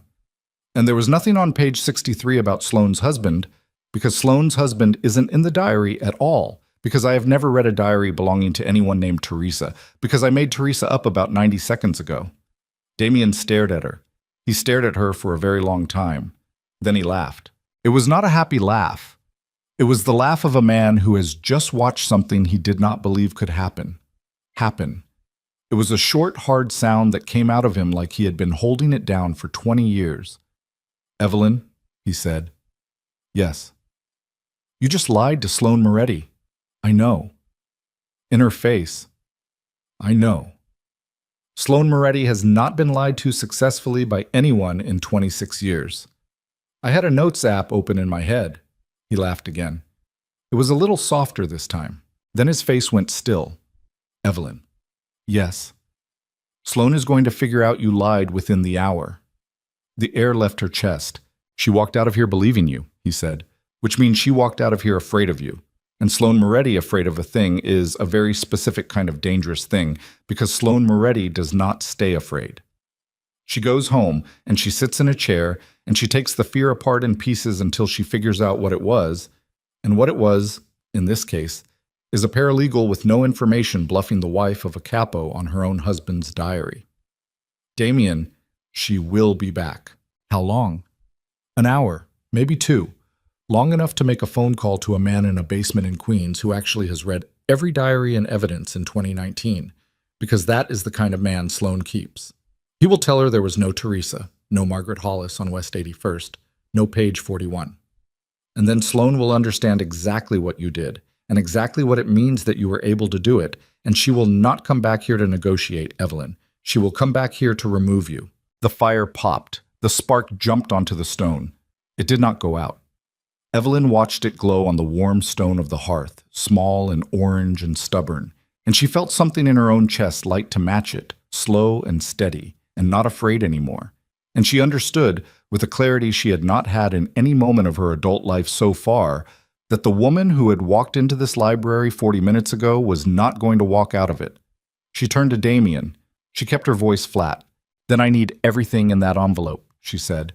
"And I need it on the desk in front of me in the next 10 minutes, and I need every name on every page cross-referenced with every active case file Blackwood and Rowe has open against the Moretti family, because I am the only person in this house who has seen both sets of paper, and I am the only person in this house who can build you something Sloane cannot take apart in an hour." Damien did not speak. He walked slow to the chair. He picked up the envelope. He walked it to the desk. He set it down in front of her. He did not let go of it for a moment. His fingers stayed on the corner. His eyes found hers. "You understand," he said very quietly, "that if you open this envelope, you are not a paralegal anymore." "I know." "You understand that you do not get to go back." "I know." "You understand that whatever you build out of what's in this envelope, you build with my hands and my men and my name, and you will not be able to wash that off." "I know." "Evelyn." "I know, Damien." He let go of the envelope. She opened it. Inside were photographs and ledgers and a thin black notebook with a leather cover that was cracked and stained and a single sheet of paper on top with 11 names written on it in a small, precise hand. She lifted the paper. She read the first name. She read the second. She read the third, and her stomach moved. The third name on the list was Garrett Rowe. The fifth name on the list was the detective who had told her kindly that most stalking cases were ex-boyfriends. The seventh name on the list was Hector, the security guard who had a daughter named Marisol, who wanted to be a vet. She felt the room narrow. She looked up at Damien. "Damien." "Yes." "My boss is on this list." "Yes." "The detective who took my reports is on this list." "Yes." "The security guard in my building." He did not answer. He did not have to. She set the paper down on the desk. She put both her hands flat on the wood on either side of it. She breathed in. She breathed out. She thought about her cubicle. She thought about the framed photograph of the governor in the hall. She thought about Hector saying elevators are open with his radio half raised. She thought about the bird on her welcome mat. She thought about the lights on in her apartment when she had turned them off. She thought about the Polaroid of herself asleep, taken from the foot of the bed by someone who had stood over her body in the dark while she dreamed. She had been alone, she had thought. She had been the opposite of alone. She had been the most carefully watched woman in the city of Chicago for 6 months, and every single person who had been kind to her, every single person whose name she knew, every single person she had thanked or tipped or trusted, had been on a payroll she had not known existed. There was no one left. There was no apartment to go back to. There was no job to clear her name from. There was no detective to file a final report with. There was no Hector at the front desk to bring coffee to. There was no version of Evelyn Vale that existed outside this room, because every door that version had walked through for the last 6 months had been a door Matteo Moretti had built for her to walk through. She felt her hands stop shaking. It was not bravery. It was something colder. It was the click a lock makes when you finally turn the key the right way. She lifted her head. Damien was watching her. He was watching her the way a man watches a fuse burn, and he was not afraid of what it would reach, and he was not trying to put it out. "Get me Cyrus," she said.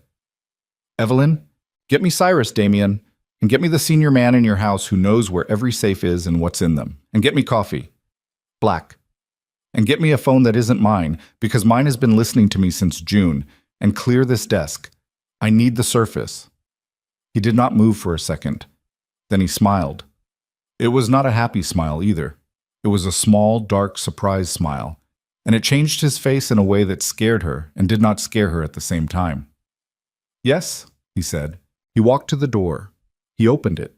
He spoke, quiet, to whoever was on the other side. He came back.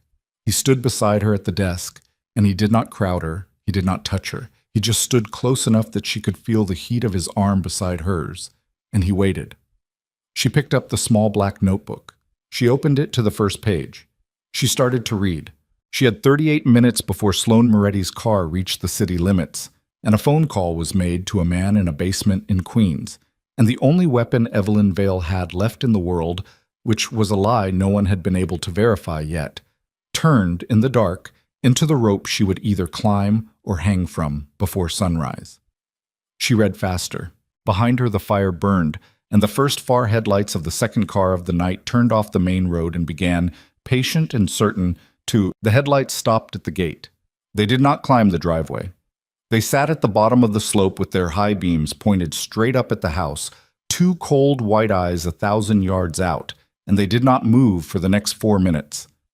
Evelyn saw them through the library window when she lifted her head from the notebook. She did not stop reading. She marked the page with her finger and she watched the lights and she thought, they are waiting on instructions. Cyrus came through the door without knocking. He had a different coat on.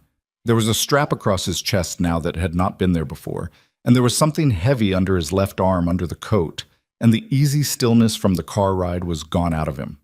He looked 20 years younger and 10 times more dangerous. 2 on the gate, he said. Sedan, cleaned plates. 2 more cars at the gas station at the bottom of the county road. 4 in each. We're being counted. How long? Damien said. 15 minutes if they're patient. 8 if they're not. They'll be patient. They won't, sir. Why? Because they brought a man with a radio who isn't talking. Damien's jaw moved. Get Tomas on the south fence, he said. Get Reyes to the panic room with the Hollander tapes. Get my father's box from the wall in the wine cellar and put it in the cellar passage. Burn the rest of the desk. Now. Cyrus did not say yes, sir. He turned and was gone. The door did not close all the way behind him. Evelyn could hear feet moving in the foyer now, several pairs, fast and clipped, and a woman's voice somewhere upstairs saying, take only what fits in the bag, and a man's voice somewhere closer saying, all the way down, do not stop on 2. And the house she had walked into 46 minutes ago, the empty, quiet, beautiful house, had become a different house. It was a hive. It was a body. It was preparing for something. Damien turned back to her. Evelyn, I'm not going to the panic room. You don't even know where the panic room is. I'm not going to it. Evelyn, Damien. She set the notebook flat on the desk. She kept her voice even. I have read 4 pages. I have 11 names and 3 account numbers and a meeting schedule. I have nothing yet that I can use against your half-brother. I have nothing yet that I can use against Sloane. If you put me in a room with a steel door and a cot, in 40 minutes you will have a war on this property and no one with paper to end it with. Let me read. Give me Cyrus's earpiece. Let me hear what he hears. I will not be in your way. He looked at her. It was not a soft look. It was the look of a man weighing the weight of a stranger, the weight of a stranger who had become someone else in the last hour. And he did not like what it cost him to weigh her, and he did it anyway. Reyes, he said into the doorway. A young man appeared in the doorway. 26, maybe. A scar across his upper lip that puckered when he tried to keep his face still. You don't leave this room, Damien said to him. You stand at that door. She does not leave this room either. If you hear glass break anywhere in the east wing, you put her under the desk, and you put yourself between her and the door. If you hear me call your name twice from any other room in the house, you move her down through the passage in the wine cellar to the river road. Are we clear? Sir, if she tells you she needs something, water, a phone, paper, you get it. If she tells you she's leaving the room, you stop her with your hands and not your gun. Are we clear? Sir? Reyes. Yes, sir. She is in charge of paper. She is not in charge of safety. Both things are true at the same time. Yes, sir. Damien turned back to her. He did not say anything else. He took 2 long steps to the desk. He put his hand, very briefly, on the back of her neck. Not hard. Not soft. Just there. Long enough that she felt the calluses on his thumb. Long enough that she could not breathe right for a second. Then he was moving toward the door, and his jacket was off as he went. and the gun at the small of his back was no longer hidden, and he was already barking a name into a phone that had appeared in his hand, and he was gone. Reyes closed the door. He took 2 steps to the side of it and stopped, hands clasped low in front of him, eyes on the middle distance the way men with scars on their lips have been taught to keep their eyes when there is a woman in the room they are not supposed to look at. The fire popped. Evelyn picked up the notebook. The next 4 pages were dates. The pages after that were photographs paper-clipped to printed pages. A man at a steakhouse on Bay Street, hands cupped around a coffee mug, talking to another man whose face Evelyn could not see. A receipt from a hotel in Niagara Falls, a passenger manifest from a private flight that had landed at Gary Regional 11 days ago. A list of wire transfers from an LLC in Belize to an LLC in Wyoming to a third LLC in Delaware. And the third LLC had a single director listed, and the director's name was Mateo Vance, and Vance was an anglicization of Moretti. The way forward was an anglicization of nothing. And Evelyn knew, she knew with the absolute certainty of a paralegal who had spent 4 years staring at shell company filings for 60 hours a week, that whoever had written this notebook had given her, in 11 pages, enough to put a man in federal custody by Tuesday. If she lived to Tuesday. She turned the page. The next page was a printed email. It was from her own work address. It was dated 3 weeks ago. It was sent at 2:14 on a Sunday morning from her workstation to an outside address. The subject line was empty. The body of the email contained the 3 exhibits that had been removed from the Hargrove deposition. The send timestamp was 12 seconds before the surveillance footage Garrett Rowe had played for her this morning had begun recording. She stared at the page. She read it again. The footer of the email contained an IP address. The IP address was not her workstation. The IP address was the static IP of a server farm in suburban Toronto, which meant whoever had sent that email had not sent it from her cubicle on a Sunday morning at all. They had sent it from a basement in Canada through a hijacked credential, and Blackwood and Rowe's IT director had either missed it or seen it and lied. And either way, Garrett Rowe knew because Garrett Rowe was on Sloane's list, which meant Garrett Rowe was on Mateo's payroll, which meant the entire chain of evidence that had been used to ruin her career this morning had been built by a man who had been waiting for her phone call to Damien for 6 months. Evelyn put her hand over her mouth. She did not cry. She did not throw up. She breathed through her nose, slow, 3 times, the way her foster mother had taught her to breathe before she walked into the school where she was the new girl for the 4th time in 2 years. She picked up the phone Reyes had set on the corner of the desk for her. It was a new phone. No contacts. No history. A line of factory tape still on the screen. She peeled the tape off. She dialed a number from memory. 3 rings. 4. 5. A woman's voice picked up, groggy, irritated. Hello? Marisol. A pause. Who is this? Marisol, this is Evelyn, from your dad's building. The lady who brings him coffee. A longer pause. Ms. Vale? Marisol, I need you to listen to me. Where is your father right now? He's at work. He's at the building. He works the night shift, ma'am. You know that. Marisol, he's not at the building. The girl went quiet. Evelyn closed her eyes. Sweetheart, listen to me very carefully. I think your dad is in trouble. I think he has been doing something for some people, and they have stopped needing him to do it. I think if you call him right now and he doesn't answer, you take your mother and you take your brother and you get in your car and you drive to your aunt's house in Joliet, and you do not stop, and you do not tell anyone you're leaving, and you do not call anyone except your mother's sister, and you stay there for 2 weeks. Do you understand me? Ms. Vale, do you understand me, Marisol? You're scaring me. Good. She hung up. She set the phone down on the desk. She breathed in, breathed out, and she opened the notebook to the next page. 3 pages later, she heard the first gunshot. It was not close. It was somewhere far down the slope, somewhere near the gate, a single hard crack like a tree branch breaking in a freeze, and Reyes's whole body went still beside the door, and his hand moved toward his hip and stopped, and he did not move otherwise. Evelyn kept reading. There were 2 more shots, then a flurry of them, 4, 5, 6, the sound of small dry firecrackers a long way off, and somewhere on the other side of the house, a man yelled a single word she could not make out. and she heard feet on the stone of the foyer running, and she heard a door slam, and she heard Cyrus's voice somewhere shouting, "South, south, south," and she heard glass break.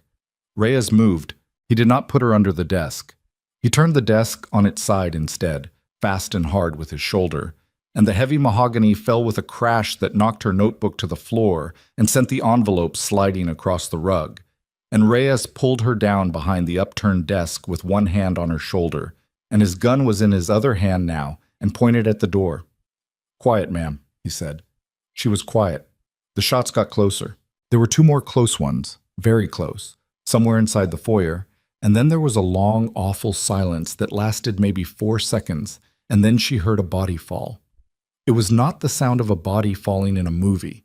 It was a wet sound, and a heavy one, and the heaviness was the worst part of it. Reyes's lips moved.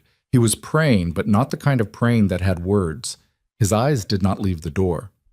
Footsteps in the foyer, not running, walking, 2 sets, 3, 4.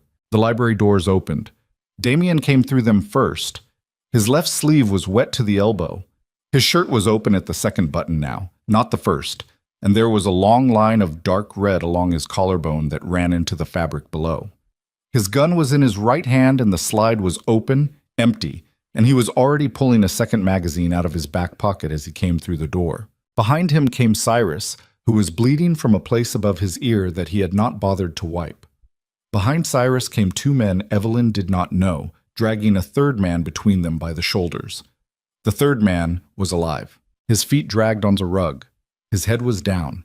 His hair was black and short, and there was a thin gold chain visible at the back of his neck where the collar of his shirt had been pulled aside, and the chain had a small medallion on it that Evelyn did not look at long enough to identify. "Up," Damien said. The 2 men hauled the third man upright. He lifted his head. He was 36, maybe. Black hair, a face that was clearly Damien's face, was clearly the same bones, the same jaw, but built 2 inches narrower and 20 years harder, like the same statue carved out of a different stone. A split lip. A bruise rising under his right eye. He was breathing through his nose because his mouth was full of blood and a chipped tooth he had not spat out. He looked at Damien. He smiled. The smile was the same smile. "Hello, fratello," Matteo Moretti said. His voice was flat and dry, not afraid. "Hello," Damien said. "This is more elaborate than I planned. Mason was sloppy. Mason was an instrument. Mason is dead, Matteo. I know. You killed him. I had him killed. There's a difference." "There isn't." Matteo turned his head. He had to do it slowly because his ribs had been broken somewhere between the gate and the library, and the breath whistled out of him as he turned, and his eyes, Damien's eyes, gray-green and too still, found Evelyn behind the desk. He looked at her for a long moment. Then he looked back at Damien. "She's not what I thought she'd be," he said. "Don't. You read her file too, brother. You know what I mean." "Matteo, I expected something soft. I expected a small frightened animal. I would not have spent 6 months on a small frightened animal, brother, but you would have. And that was enough for me. But she is not a small frightened animal, is she? She just lied to Sloane Moretti's face about a diary that does not exist and walked out of that room alive, which is more than the last 20 people who tried have managed." Damien's face did not move. Evelyn stood up from behind the desk. Reyes made a small sound of objection. She put her hand on his shoulder, light, and stepped around him. She walked, slow, across the rug. She stopped 6 feet from Matteo. His eyes followed her the whole way. He was hurt. He was bleeding from a place under his jaw she could not see. But his eyes had not gotten any softer, and when she stopped in front of him, she understood, all at once, the particular kind of cold she was standing in front of. This was not Damien's cold. Damien's cold was a wall. Damien's cold was a man who had been built into a knife by a father he had stopped speaking to and was trying, late and badly, to stop being a knife. Matteo's cold was different. Matteo's cold was a man who had been told, at 19, on his own mother's funeral, that he was an accident his father had paid not to exist, and Matteo's cold had been growing in him every day since, and it was not a wall. It was an appetite. She looked into it. How long have you been watching me? She said. Mateo's mouth moved at the corner. 6 months. From where? Toronto. How many men? In Chicago at any given time, 4, sometimes 5. In my building, 2. In my apartment, 1 for 63 minutes on the morning of the 17th. Which is when you put the camera. Which is when I put the cameras. How many cameras? 4. Where? Living room, bedroom, bathroom, kitchen. Damien made a sound behind her. It was small. It was a single short breath. Evelyn did not turn. She did not take her eyes off Mateo. She had a question that mattered more than the bathroom, and she needed to ask it before Damien did something she could not take back. Why? She said. Mateo blinked. Why me? She said. You have a list. You have 11 names from this house. You could have taken anyone on that list. Why a paralegal? Because of him. That's not an answer. It is the only answer. It's lazy, Mateo. His eyebrows moved up half an inch. Lazy? You spent 6 months and 4 men and 7 figures and a half-brother you don't trust for a woman you've never met because your brother looked at her in a ballroom. That is not strategy. That is appetite. That is a man who never got to sit at his father's table eating the table itself. I have read your file too, Mateo. I read it in the last 20 minutes. You are not a clever man. You are a hungry one. You are going to lose to him eventually because hunger does not last as long as patience does. And your brother has been patient for 38 years, and you have been hungry for 17.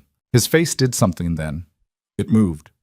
A muscle high in his cheek twitched, and his mouth opened a half inch, and for the first time since they had dragged him into the room, he was no longer smiling, and Evelyn felt it the way you feel the tide go out before the wave comes in.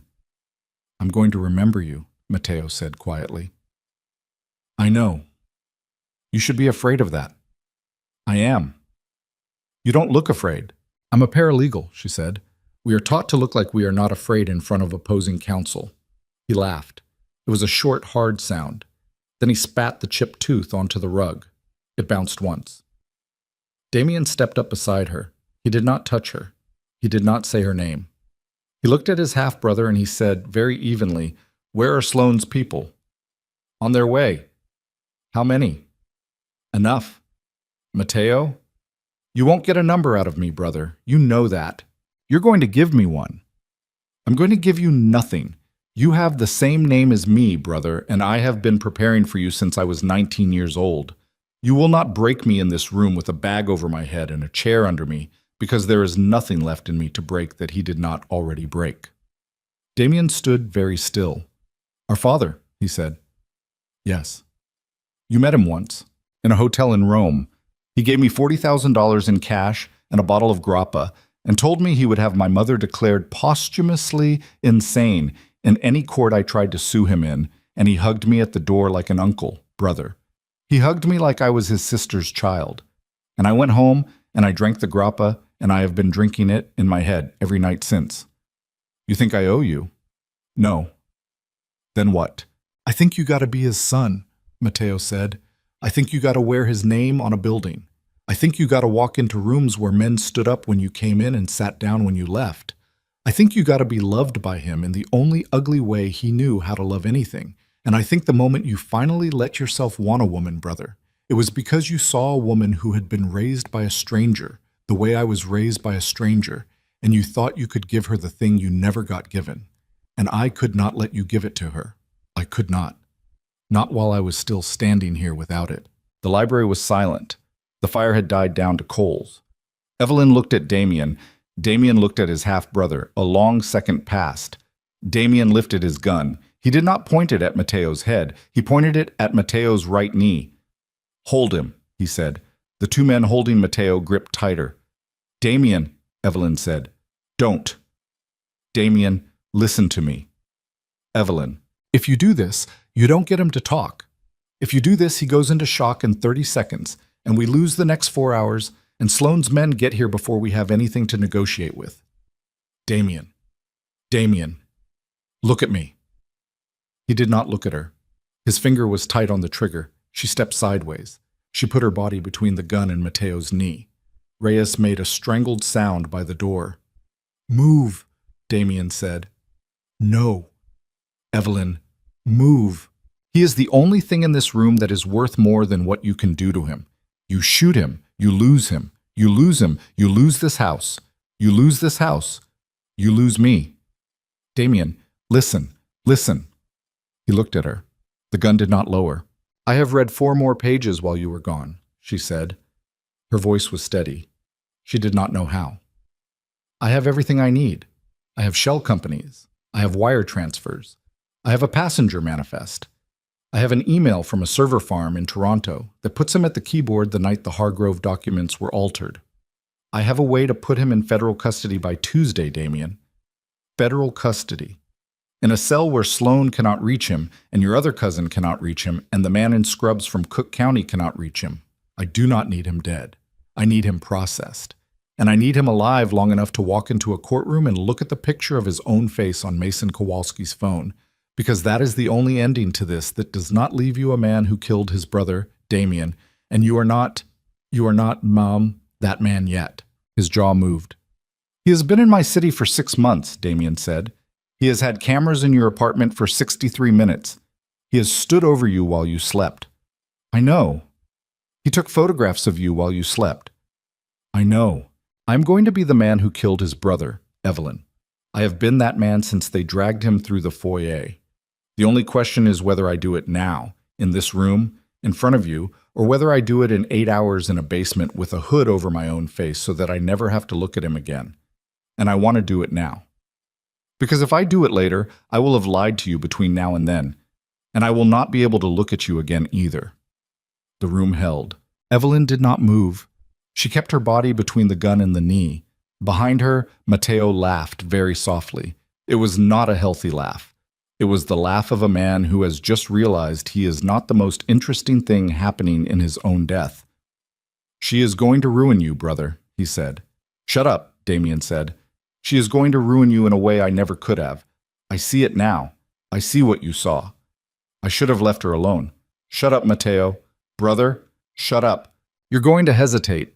He smiled, blood on his teeth. And I have men in the trees. The library window blew inward. It blew inward in a single hard sheet, glass and lead, and the old wooden frame all at once. And the noise was not a noise. It was a slap across the inside of Evelyn's ears, and the rug at her feet was suddenly covered in small, bright bits of glass that caught the firelight like 1,000 small, wet eyes. And somewhere in the same half-second, Reyes shouted from the door, and Cyrus shouted from the hall, and the 2 men holding Mateo dropped him, both of them, at the same time, and they dropped him because there were 2 small dark holes in the front of Cyrus's right-hand man's shirt that had not been there a second before, and the man was sliding down the wall behind him, leaving a long red smear on the wallpaper, and his eyes were already done looking at anything. Damien turned fast, gun up. A second shot came through the broken window. It missed his shoulder by an inch. It hit the painting behind him, dead center, and the painting's frame split with a crack that sounded almost personal. Damien shoved Evelyn down. Hard. She hit the rug with her shoulder and her cheek and the side of her jaw, and the glass got into her cheek in 3 places at once, small and hot, and she did not feel it yet. She only felt the floor and the sound of her own breath going out of her lungs at the wrong speed. And then Damien was over her, on his knees, his body between her and the window, and he was firing back through the broken frame, and the muzzle flash made the room flicker like a dying light bulb. Mateo was crawling. Evelyn saw him from the floor. He was crawling, slow and one-handed, toward the desk, toward the notebook, toward the envelope, toward the only paper in the building that could put him away. He had a piece of broken glass in his other hand. The way a man holds a knife in a fight, he did not bring a knife to, and there was blood running freely from his mouth now, and he was dragging his right leg the way Damien had threatened to make him drag it, but he was moving. He was moving fast for a man with a broken rib and a broken tooth and a half-brother with a gun, and Evelyn understood, with a low, cold clarity, that if Matteo Moretti reached that desk before she did, the next 60 minutes of her life were going to end with her in the trunk of a car, the way Damien had said the very first time she set foot inside this house. She moved. She did not think about it. She moved on her elbows across glass that bit into her forearms through the cashmere, and she heard herself make a sound that was not a word, and she crawled past Damien's planted boot, and she crawled out from under the cover of his body, and Damien yelled her name behind her, Evelyn, once. sharp, and she did not stop. She reached the leg of the upturned desk a half-second before Matteo did. Their hands met on the notebook at the same time. His fingers were warm and wet. Her fingers closed first. He pulled. She pulled back. He laughed, soft, blood between his teeth. "Paralegal," he whispered. She pulled the notebook toward her chest with everything she had left. He came with it. He came across the rug on his ruined knee, and his shoulder hit hers, and the broken glass in his hand came up fast between them, and she saw it coming, and there was nothing under her hands to block it with except the notebook itself. And she did not block it with the notebook because the notebook was the only thing in the room she had left. So she did the only other thing she could do. She turned her face into it. The edge of the glass went into the soft place under her jaw, just below the ear, in a long, bright line that did not hurt yet but would hurt later, and her own warm blood was suddenly on her collarbone and inside the open neck of her sweater, and the room went very loud and very quiet at the same time. And somewhere a long way away, Damien was screaming her name in a voice she had never heard him use before. And somewhere closer, Matteo was breathing hard against her ear, and his other hand was on the notebook, both hands now, and he had it. He had the corner of it, and he was pulling it out from under her with the last strength he had left in his body. And her grip was slipping, and her vision was going dark at the edges, and the only thing she could think, the only thought that her brain was still able to put together in any kind of order, was, Marisol wanted to be a vet. That was the thought. That was the only thought. A child she had never met wanted to be a vet, and the child's father had taken money from a man who had been watching Evelyn brush her teeth. And the child was either in a car right now driving to Joliet, or she was in a kitchen calling her father's phone over and over and listening to it ring against a dead man's hip, and Evelyn was not going to die on this rug before she found out which. She let go of the notebook. Matteo did not expect it. His weight was pulling against hers, and her hands opened, and his own pull took him backward, off balance, his ruined knee skidding out from under him on the broken glass. And as he went back, she came up off the rug with everything she had left in her, which was not much, which was a single coiled motion driven by nothing but the cold heat under her ribs, and she drove the heel of her hand straight up into his throat, not into his jaw, not into his nose, his throat. She had learned that in a self-defense class in a community center basement 8 years ago. She had been the only student. The instructor had been a 60-year-old woman with a smoker's voice who had told her, "Honey, you are not going to outpunch a man, but a windpipe is a windpipe, and a windpipe does not care how big you are." She hit him in the windpipe. Matteo made a sound that was not a sound. It was a vacuum.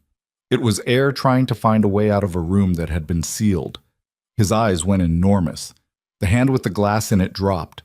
The notebook hit the rug between them and slid 2 inches, no more, and Evelyn slid with it. She got her left hand around it. She rolled. Behind her, Damien fired 4 more shots through the broken window in a long, even rhythm, and then there was no return fire from outside. And then he was on her, on his knees, and his hands were on her face, on her jaw, on the wet place under her ear. And he was saying her name in a voice she had not heard from him yet, a voice that did not belong to the man at the gala, did not belong to the man at the fireplace, did not belong to any man she had ever known. "Evelyn, Evelyn, Evelyn, I have it." "What?" "I have the notebook." "I don't care about the notebook." "You have to. Damien, you have to." "Evelyn, take it from me." He took it. His hand closed around the leather, and the corner of his palm came away red where her grip had been, and he stuffed the notebook inside his jacket against his ribs, and then both his hands came back to her face. He pressed his palm flat against the cut under her jaw. He pressed hard. He pressed too hard in the way of a man who has watched too many people bleed out from cuts in that exact place and is trying to put a thumb on a faucet he is not strong enough to close. "Cyrus," he said, without turning his head. "Here. Get the doctor.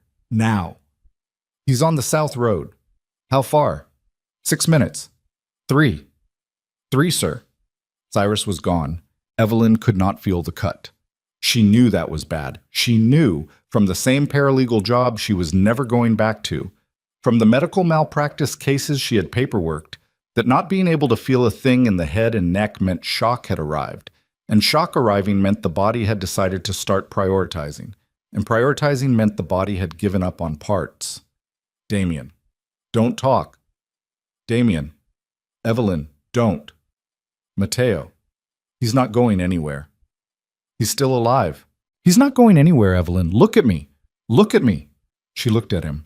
He had glass in his hair. He had her blood on his jaw and his neck and the front of his open shirt, and his eyes were very bright and very wet and very level. And she had never seen his face that close before. And she understood in that exact moment why men who had spent 30 years in rooms full of dangerous men had spent the last 6 months calling Damien Moretti sir without being asked to. It was not because of anything Damien did with his face. It was because of what his face did not do. His face did not move. Even now, even with her blood on it. His face had been trained by a father she did not know and would never meet to not move when he was breaking, because moving when he was breaking was how men in his life had taught other men they were weak. And weak men in his life had been buried in places without names. And so even now, with his thumb in her wound and his other hand cradling the back of her skull off the rug, and the room around him on fire with broken glass and shouting men, and the wet body of a half-brother he had loved and hated in the same breath, Damien Moretti's face did not move. It just looked at her. It just looked at her the way a man looks at the one thing in his life he does not yet believe he gets to keep. "You're not dying tonight," he said. "Okay. You are not dying in this house. You are not dying on this rug. You are not dying on my watch." "Okay, Damien. Say my name again." "Damien." "Again." "Damien." "Stay with me, Evelyn. Stay here. Stay in this room." "I'm here."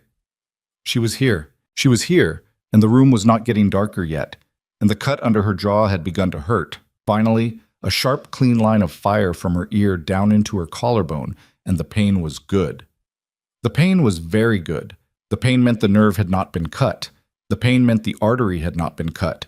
The pain meant she had been lucky in a way that paralegals who had paperworked enough medical malpractice cases learned to bargain for. The doctor came in 6 minutes, not 3. He was a small, soft man in a windbreaker. The windbreaker zipped wrong, like he had been pulled out of bed. He had a bag. He did not look at Damien. He looked at the wound. He pressed his own gloved fingers around Damien's, and Damien did not let go, and the doctor did not ask him to. "Press," the doctor said. "I am. Harder. I am pressing as hard as I can." "Harder than that, Mr. Moretti." Evelyn closed her eyes. She felt them work on her. She felt the cold sting of something on the wound, and a tug, and a tug, and a tug, and she felt them put 6 stitches into the soft place under her jaw with a thread that smelled like nothing at all. And somewhere across the room she heard another man's voice, smaller and rougher, saying, "Get him on his side, get him on his side, do not let him aspirate." And she understood that they were not going to let Mateo die in this library either. That was the right decision. She had told Damien that. She had told him with broken glass in her cheek and a half-brother bleeding next to her. Federal custody. Tuesday. A cell where Sloane could not reach him. She had told him because she had known, in the deep place under all the fear, that the only way they got out of this house with a future was if Damien did not become the man who killed his brother on the same rug where he had asked her to marry him later. She opened her eyes. The doctor was tying off the last stitch. "Try not to talk for the next hour," he said. "I have to," she said. "You don't." "I do." She turned her head. Mateo was on his side 10 feet away. There was a bandage at his throat. His eyes were open. He was breathing, slow, rough, awake. 2 of Damien's men knelt beside him with their hands on his shoulders and his hip, holding him still without holding him hard. Reyes stood over them with his gun pointed at the rug. Mateo looked at Evelyn. She looked back. Neither of them spoke. There was nothing left to say in this room. They had both said it. He had told her why, and she had told him why he was going to lose, and the fact that they were both still breathing was not victory, was not anything as clean as victory.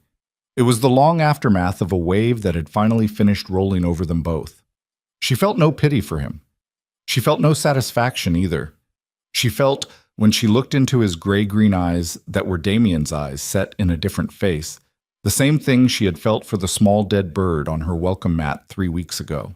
She felt that something had been broken by people, a long time ago, that no one in this room had had the strength to put back together.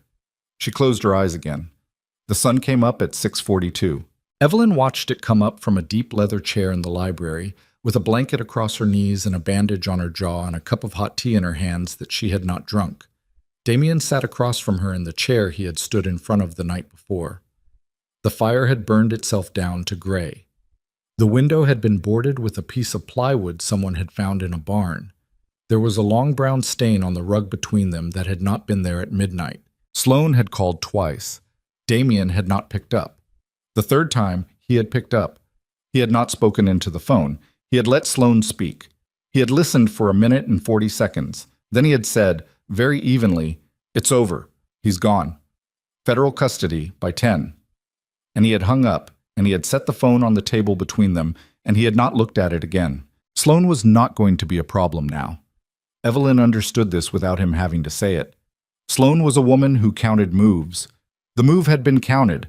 Sloane's husband was a problem that would handle itself within 48 hours, the way men in that world handled themselves when the wind changed. And Sloane would be a widow with a future just the way she had wanted, and she would not, ever, come for Evelyn again, because Sloane Moretti did not waste a second move on someone who had survived the first. Mateo had left the house in an unmarked van at 5:11 in the morning, on a gurney, breathing through a tube, conscious. 2 federal agents had been waiting at the bottom of the driveway in a black sedan with no markings. The notebook had gone with him. The envelope had gone with him. The 11 names had been delivered by Damien's lawyer, in person, to a U.S. attorney in the Northern District of Illinois at 4:30 in the morning in a parking lot, in exchange for an immunity letter that was not for Damien. It was for Evelyn. She had not asked for it. He had asked for it for her. "You'll never sit at a deposition table again," he had told her in the back of the library at 4:50, while the doctor cleaned the last of the glass out of her cheek. "I cannot give you back your career at that firm. I cannot give you back your name. But I can give you a piece of paper that says nothing you have read or written or witnessed in the last 48 hours will ever follow you into a courtroom as a defendant. The rest of your life, what you do with it, where you go, who you are, that is yours. Not mine. Yours." "I haven't decided what I want it to be yet," she had said. "I know. I might decide it's not here. I know. I might decide it's not you." He had looked at her for a long time. "I know," he had said again, very quietly, "and I will not stand in the doorway." Now, at 6:42, with the sun coming up gray through the boarded window and the cup of tea going cold in her hands, Evelyn looked across the rug at Damien Moretti and she said, "Hector." "Yes." "His daughter. She is in Joliet. She is with her aunt. They left at 4:15 in the morning. They drove in the aunt's car. They are safe. They will stay safe. I have arranged for the daughter, Marisol, to attend the vet program at Illinois on a full scholarship beginning in the fall, in a fund that does not have my name on it. She will never know it was me. She will never know it was you. She will think it was luck." Hector himself. Damien did not answer for a moment. Then he said, "Hector took money for 6 months. He let men into the building who should not have been in the building. He turned a camera off on the 17th of June for 63 minutes. He is not a soldier. He is a security guard who needed a daughter to go to college. I have not made a decision about Hector." "Don't." "Evelyn, don't make one. Let it not be a decision. He will spend the rest of his life thinking someone is coming for him. Damien, that is enough. That is more than enough. He will know what he did every time his daughter calls him from her dorm room. He will know what he did at every Sunday dinner for the rest of his life. He will know it the way I would have known it. Let it be that. Don't be the man who decides about Hector." He looked at her. "Okay," he said. "Promise me." "I promise you." Garrett Rowe. Garrett Rowe will be indicted on Wednesday morning. Sloane's notebook had him for 3 separate counts of evidence tampering and 1 of conspiracy. He will not work in the law again. He will not be the man who fires you. He will be the man who is fired. She nodded. She drank finally from the tea. It was cold. She did not mind. The detective from her stalking reports, the one who had been so kind, so statistical, so quietly patient with the woman who could not give him a name, had been on Sloane's list as well, 5th from the top. He would lose his badge by the end of the month. He would not lose anything else, because Damien, when she had asked him at 5:30 in the morning whether he had made a decision about the detective, had said, "I made one. I unmade it. He'll lose his pension. That's the decision. That's the line." She had let him keep that decision. She had not asked him to unmake anymore. There were limits to what a woman could ask another person to be. In a single night, and Evelyn had reached the limit of what she could ask Damien Moretti to be by the time the sun came up. She did not ask anything else of him. She did not need to.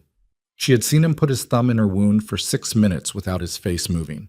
And she had seen him lower a gun he had wanted to fire because a paralegal had told him not to. And she did not need any further evidence about the shape of the man across the rug. She needed evidence about the shape of herself. She set the tea down. She stood up. The blanket fell off her knees, the bandage at her jaw pulled, a small, bright tug. "I want to see my apartment," she said. He did not move from his chair. "There are 4 cameras in it." "I know." "There may be more we haven't found." "I know." "Evelyn, I want to see it, Damien. Not to stay. To see. There is a watercolor set in the closet next to the water heater that belonged to my foster mother. There is a key and a Christmas card in the desk drawer that opens a safe deposit box at a bank on LaSalle that my foster mother left me when she died. There is a photograph of me and her at the lake the summer I was 13.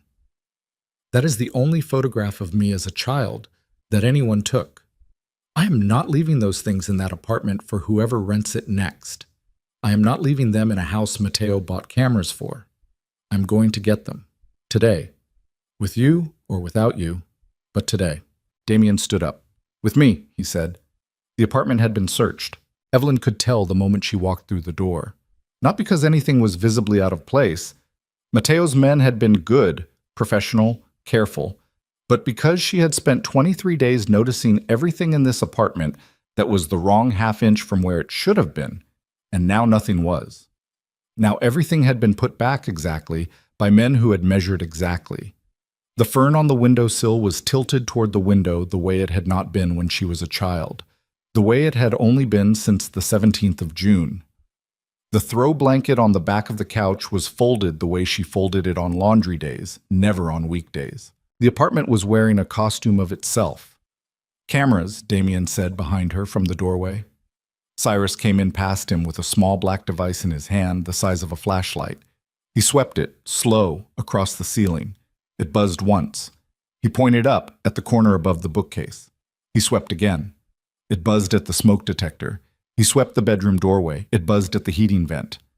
4, Cyrus said. He told the truth about 4. He turned to leave. Evelyn caught his sleeve. "Cyrus?" "Ma'am." "Don't take them yet." He looked at Damien. Damien did not move. "I want to walk through this apartment one more time," she said, "while the cameras are watching. Because somewhere on a server in Toronto, there is a man who has been watching me eat cereal in this kitchen for 6 months, and I want him to see me. I want him to see me with this bandage on my jaw, and my hand in another man's hand, and a key to a safe deposit box in my pocket, and a watercolor set under my arm, and I want him to understand that he is lost. And then you can take the cameras out, Cyrus, and you can drop them in Lake Michigan, and I will never set foot in this apartment again." Cyrus looked at her for a long moment. His face did something it had not done in the car, or in the house, or at any moment since. It softened, just at the corner of the mouth, just enough that she saw, for 1 second, the man he had been before he had been the man he was now. "Yes, ma'am," he said. He left. She walked through her apartment slowly. She walked through the kitchen, where she had eaten cold lo mein on a Sunday night 3 weeks ago, while the watchers watched her. She walked through the living room where she had watched the documentary about glaciers. She walked into the bedroom where the bed had been made by hands that were not hers. She did not touch the bed. She did not look at the camera. She went to the closet. She found the watercolor set on the top shelf where she had put it the month she had stopped going to the community center class. She held it against her chest. She went to the desk. She opened the second drawer. The Christmas card was where she had left it. "Merry Christmas, Evie. Love you forever. M." The handwriting was small and careful. The card was 12 years old. The key was taped to the inside. She took the key. She closed the drawer. She turned slowly in the middle of the bedroom. She did not look at any of the cameras. She did not give the watchers her face. She gave them her back and her shoulders and the line of her spine straightening under the light. And she said out loud to no one and to all of them, "Goodbye." Then she walked out. Cyrus took the cameras out the next morning. She did not see him do it. She was 60 miles away by then. The wedding was 11 months later. It was small. It was not a Moretti wedding. There were no senators, no business tycoons, no former criminals shaking hands across the buffet table. There were 42 people in a stone room with a fireplace on the same property where she had bled on the rug, and Cyrus walked her down a short aisle in a suit that fit him in a way no suit had fit him in 20 years, and his eyes were dry until the moment they were not. And he handed her off to Damien at the front of the room without saying a word, because Cyrus had become, in 11 months of quiet weekly dinners she had insisted on, the closest thing to a father Evelyn Vale had ever had. And Cyrus understood, in the way that men of his particular life understood things, that this was a moment for which there were no words yet that did not cheapen it. She did not wear a veil. She did not wear white. She wore a soft gray dress with long sleeves that came down over the wrist where the old bruise had been, where there was now a small, thin tattoo of a single line of script in handwriting she had asked the artist to copy from a 12-year-old Christmas card. Love you forever. M. She was 28 credits into law school by then. She had taken the LSAT in a folding chair classroom in a city she had not lived in before. She had scored well. She had been accepted at a state school that did not know her by either of her names, the one she had been born with or the one she would take. She had told them she was a paralegal in transition. She had been honest about everything except the months between June and December of her 31st year, and the honesty about everything else had been enough. Damien did not interfere with school. He did not pay her tuition. She had asked him not to. She had told him, in their second week in the new house, the smaller house, the one in a town where no one knew the name Moretti, that the only way she was going to do any of this was if she did it on the salary of the part-time job she had taken at the local courthouse, and the modest amount of money in the safe deposit box on LaSalle that had turned out to contain, in addition to the photograph at the lake, 4 uncashed savings bonds from 1989 that had matured into $31,000, almost to the dollar what her foster mother had made in a year as a school nurse. He had not argued. He had said, "Yes, yours, not mine." He had said it the same way he had said it in the library at 4:50 in the morning, and she had understood that he meant it not as a kindness, but as a contract, and the contract had held. He restructured the empire over those 11 months. He did it slowly. He did it badly, in places, because he had not been trained to do it any other way, and he asked her, often, for the language of paper, the language of paralegals, the language of women who had read 4 years of motion practice for 60 hours a week. She gave him the language. She did not give him decisions. She told him once, in a kitchen in the new house, "I am not your lawyer, Damien. I will not be your lawyer. I will be your wife, and I will tell you when a sentence is wrong, but the decisions are yours. The empire is yours. I will not put my hand on it."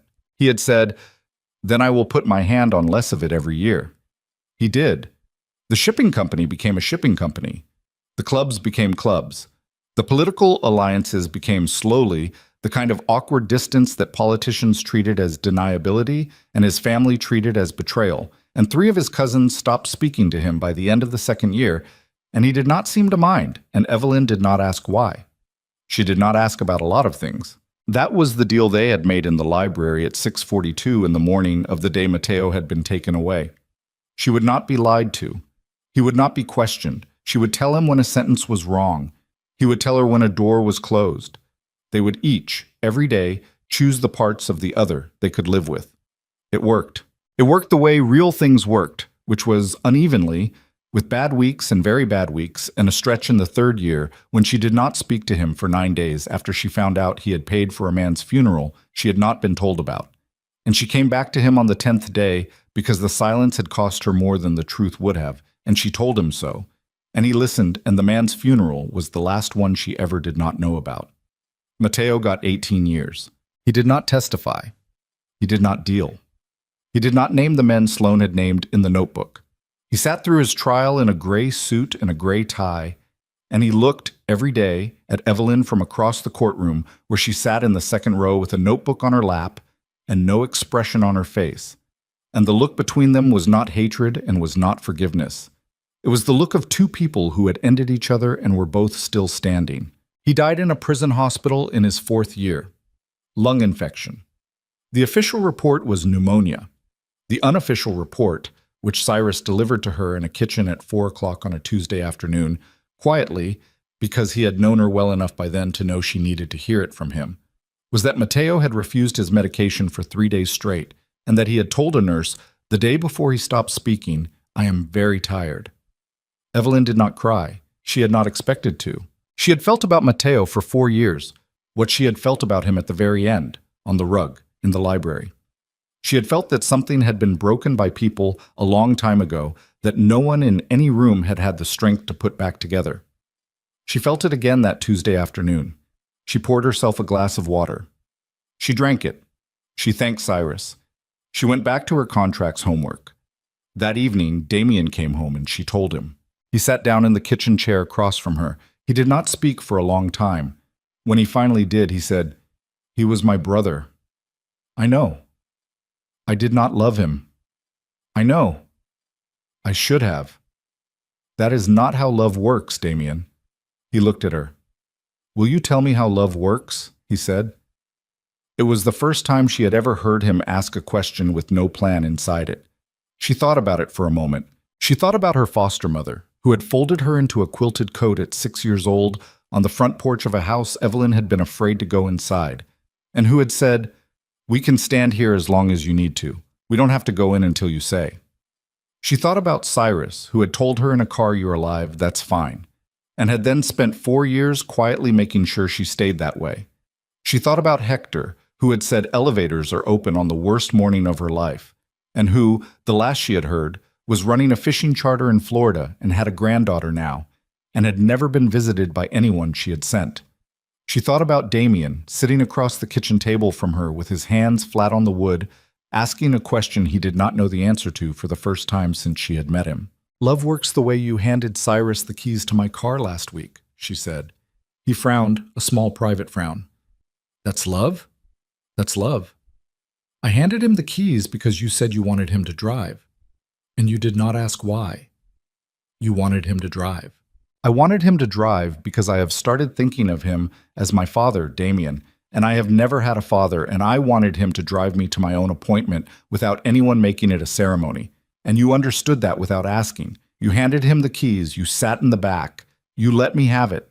That is love. That is the entire shape of it.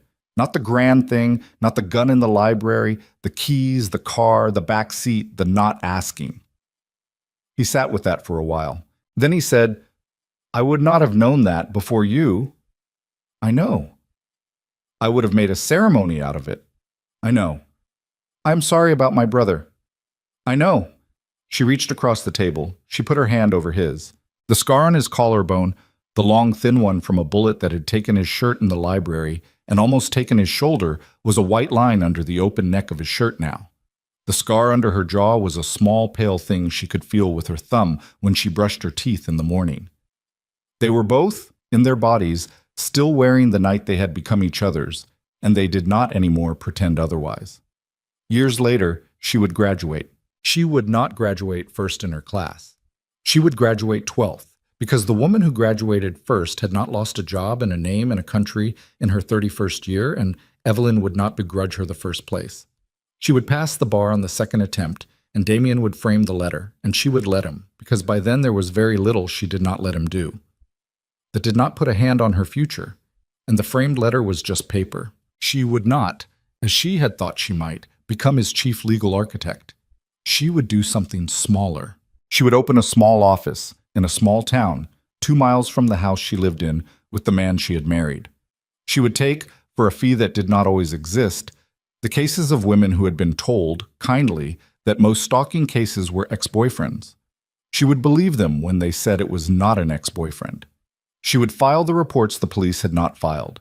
She would do the paperwork that the women themselves had been told was not necessary, and she would do it well, because the paralegal who had been the best in her class at Blackwood and Row had not died in a stairwell on the 31st floor of a building in Chicago. She had only been rerouted, and she had ended up exactly where she belonged. Cyrus would walk her into the office every Monday morning for the first 3 years.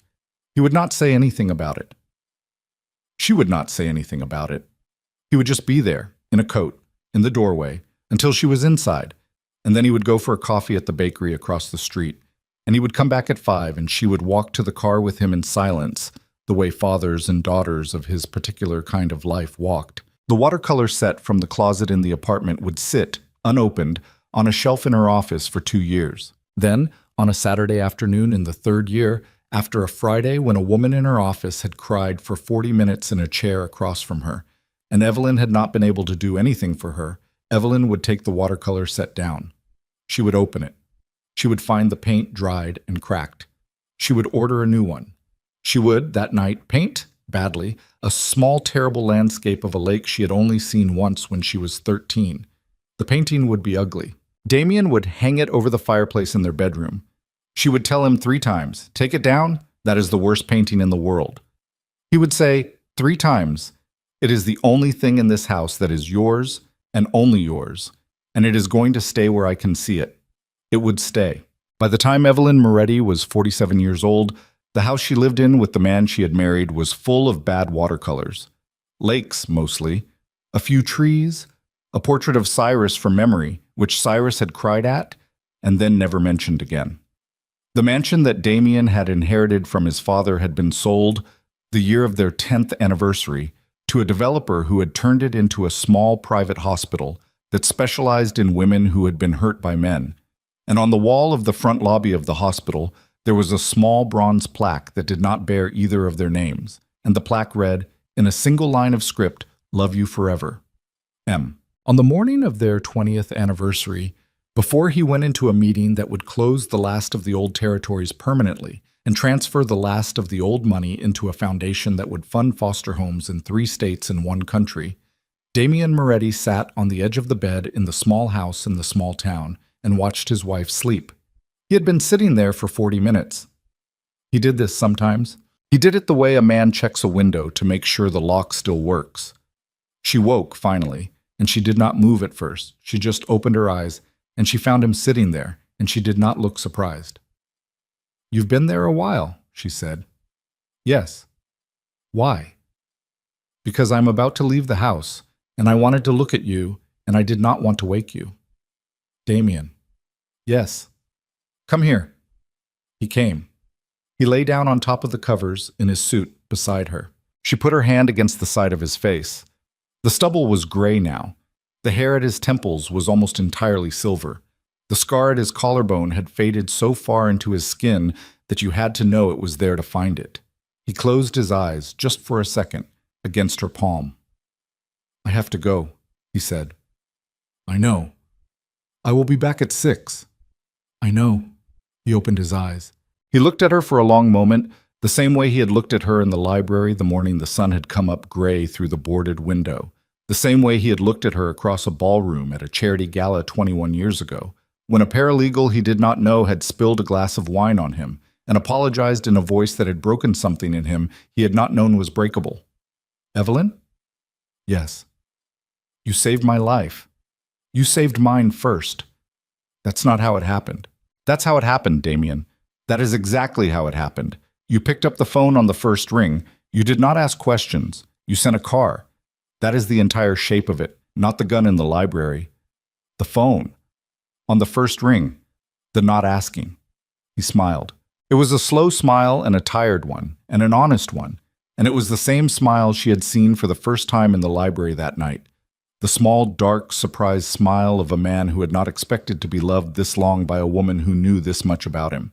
And he leaned forward, and he kissed her, very gently, on the small pale scar under her jaw, where the broken edge of a glass had once almost taken everything. Then he got up. He straightened his tie. He went to the door. He looked back at her, once, from the doorway, the way he had looked back at her from a doorway 20 years ago in a house she had nearly died in. 6, he said. 6, she said. He left. Evelyn lay in the bed for another long, quiet minute, with the light of the morning coming through the window onto the foot of the quilt, and she watched the dust move in the light, and she listened to the car start in the driveway and pull out and go. Then she got up. She made herself a cup of coffee. She went downstairs, in her robe, to the small bright room at the back of the house that was hers, where the new watercolor set lived now, and where there was a half-finished painting of a lake she had never been to, drying on an easel by the window. She picked up the brush. She painted, badly, a small, uneven sky, and she did not stop until the sky was finished, And when she stepped back and looked at it, she laughed out loud because it really was a terrible painting. But it was hers, and the house was quiet. And the man who loved her was coming home at 6. And somewhere very far away from this small, bright room in a hospital that had once been a mansion, a woman she would never meet was checking into a bed in a wing that had been paid for, in part, with money that had once been used to put a Polaroid of a sleeping woman into a desk drawer in a building in Chicago. And that woman in the hospital bed did not know any of it, and never would.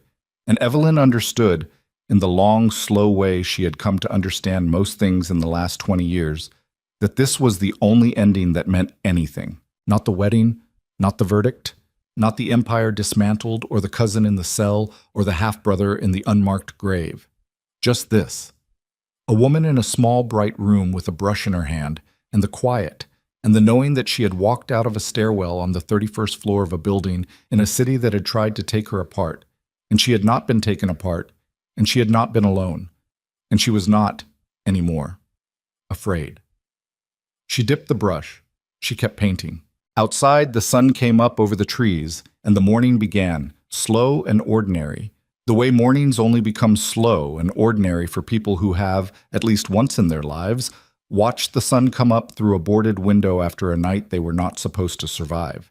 And Evelyn Moretti, who had once been Evelyn Vale, who had once been a paralegal in a corner cubicle, who had once been a small, frightened animal in a stairwell, kept painting, badly, on a quiet Tuesday morning the rest of her life.